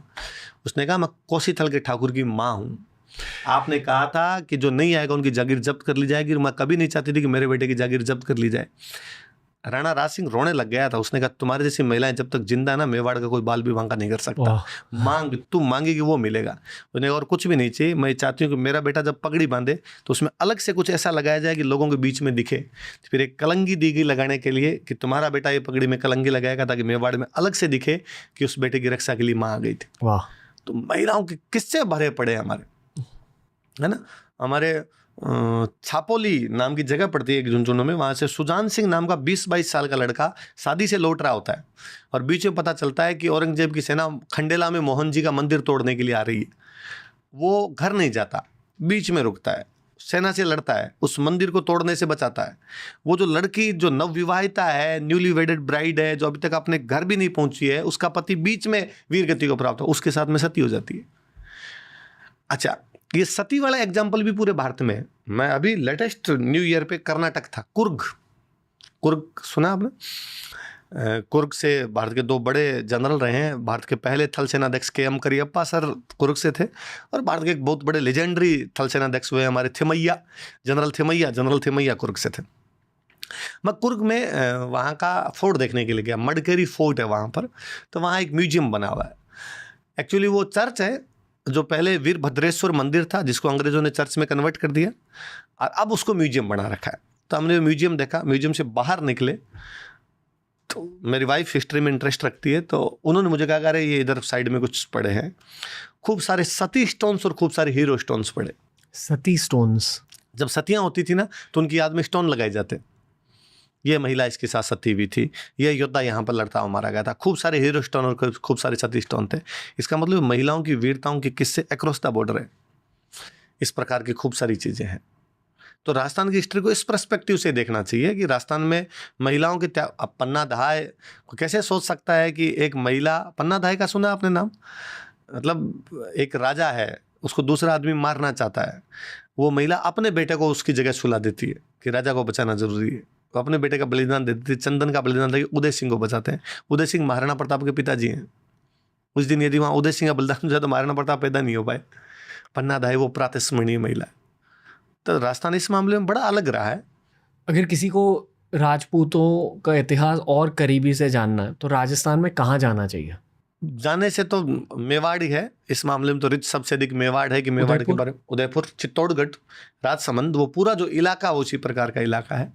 पर इससे अच्छा बुक्स पढ़नी चाहिए, रिकमेंडेशन है ना। जैसे गौरी शंकर हीराचंद ओझा एक बहुत अच्छे हिस्टोरियन हुए, आप देख लो, इतने अच्छे हिस्टोरियन है कि उन्होंने एक बुक लिखी थी प्राचीन लिपि माला। इसमें स्क्रिप्ट्स की बात की हुई है, भारत में कौन कौन सी स्क्रिप्ट है, और वो भारत के ज़्यादातर अच्छे इंस्टीट्यूट के अंदर आज भी वही बुक पढ़ाई जाती है।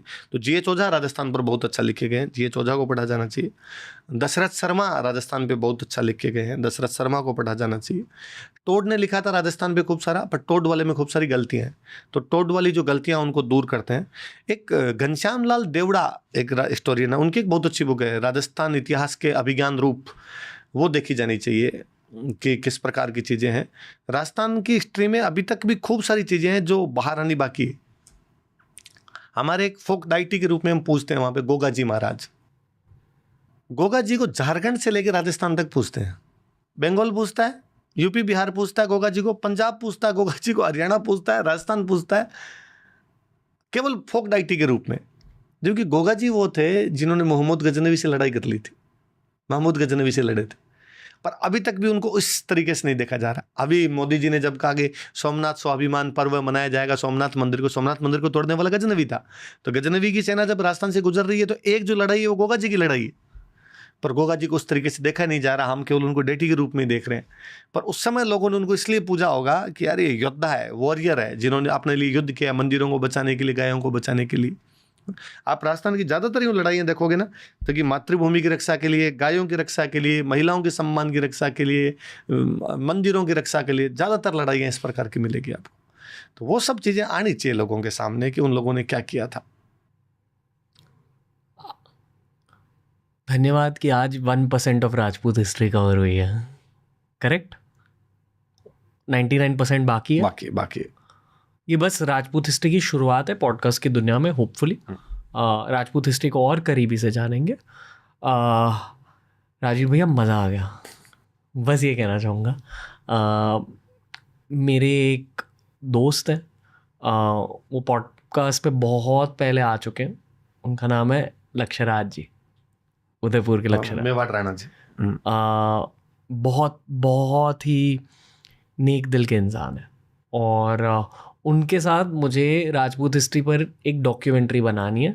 उस डॉक्यूमेंट्री में प्लीज़ आप भी आ जाना। आप जैसा फरमाओगे। हम तीन कहीं तो जाएंगे, ताकि वो जो बाकी का 99% है उसे पूरी दुनिया तक पहुंचा सके। सिर्फ भारत तक क्यों, पूरी दुनिया को जानना चाहिए। और जो फिल्म आप बनाना चाह रहे हो, मैं तो यूँ कहता हूँ कब बनेगी भगवान जाने, पर मेरी इच्छा है कि कभी बनाऊंगा मैं। हाँ, वो बननी चाहिए। तो होपफुली कोई बॉलीवुड के डायरेक्टर ये एपिसोड देख रहे हैं।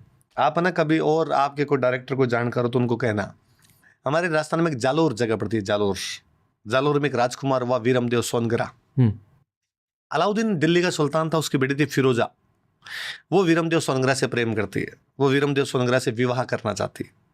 अलाउद्दीन वीरमदेव सोनगरा को कहता है कि तू मेरी बेटी से शादी कर ले। वीरमदेव सोनगरा मना करता है। अलाउद्दीन सेना भेजता है, 7 बरस तक लड़ते हैं। वो शादी के लिए मना कर देता है। 7 बरस बाद वो लड़ता हुआ मारा जाता है। उसकी डेड बॉडी को दिल्ली लाते हैं। फिरोजा अलाउद्दीन की बेटी उसकी डेड बॉडी को लेकर यमुना में कूद जाती है। वीरमदेव फिरोजा। वाह, और बड़ा गजब हैंडसम राजकुमार था। मतलब वीरमदेव की हमारे वैसी बातें हैं कि वीरमदेव के ना ये बाल नहीं थे, और पहले ये बाल नहीं होना बड़ा बुरा माना जाता था। आप पापा की उम्र के, दादाजी की उम्र के लोगों को देखोगे कान में से भी बाल बाहर आ रहे हैं, चेस्ट पे खूब सारे बाल मिलेंगे। तो कहते हैं अलाउद्दीन खिलजी ने दिन मजाक मजाक में उसको कहा था वीरमदेव को, वीरमदेव जब भगवान ये बाल बांट रहा था तो तुम कहाँ चले गए थे? तो उसने कहा अलाउद्दीन को वापस कि भगवान जहां बुद्धि बांट रहा था ना, विजडम, वहां मैं 2 बार चला गया था, इसलिए मेरे में बुद्धि तो डबल है, बाल नहीं है। तेरे बाल डबल है पर बुद्धि नहीं है तेरे। तो वीरमदेव सोनग्रा पे बननी चाहिए मूवी, था गजब कैरेक्टर। वाह आदित्य धार भैया, सुन रहे हो ये पॉडकास्ट? वही बना सकते हैं। हाँ, या तो फिर राजा मौली टाइप के कोई बनाए और वैसा ही दिखाया जाए भाई। मैं यूं कई बार मजाक में कहता रहता हूँ रणवीर भाई कि आप राजस्थान के एक योद्धा को दिखाते हो और फिर उसको गोरा दिखाते हो। पहले तो राजस्थान पश्चिमी राजस्थान है, वहां की जलवायु से वैसे व्यक्ति काला होगा। फिर दूसरा, जब सारा दिन धूप में रहेगा ना, युद्ध लड़ेगा, तो वो स्किन केयर नहीं होगी। तुम सारे सारे गोरे दिखा देते हो यार।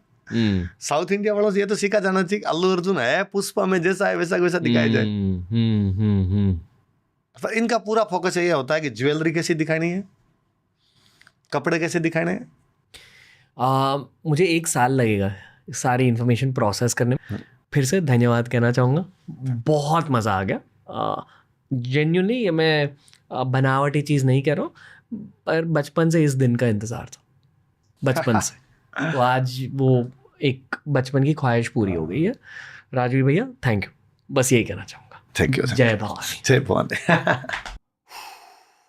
ये था हमारा एपिसोड दोस्तों। Skill house brings you TRS wants to thank you for listening in. Remember guys, हमने बहुत सारे हिस्ट्री के एपिसोड्स अपलोड करे हैं, बहुत सारे हिस्ट्री के एपिसोड्स रिकॉर्ड भी हुए हैं। ज़बरदस्त content is coming your way. We will link our history playlist down below. Make sure you check it out. And if you want to upgrade yourself, make sure you check out Skill House as well. Links are given down below.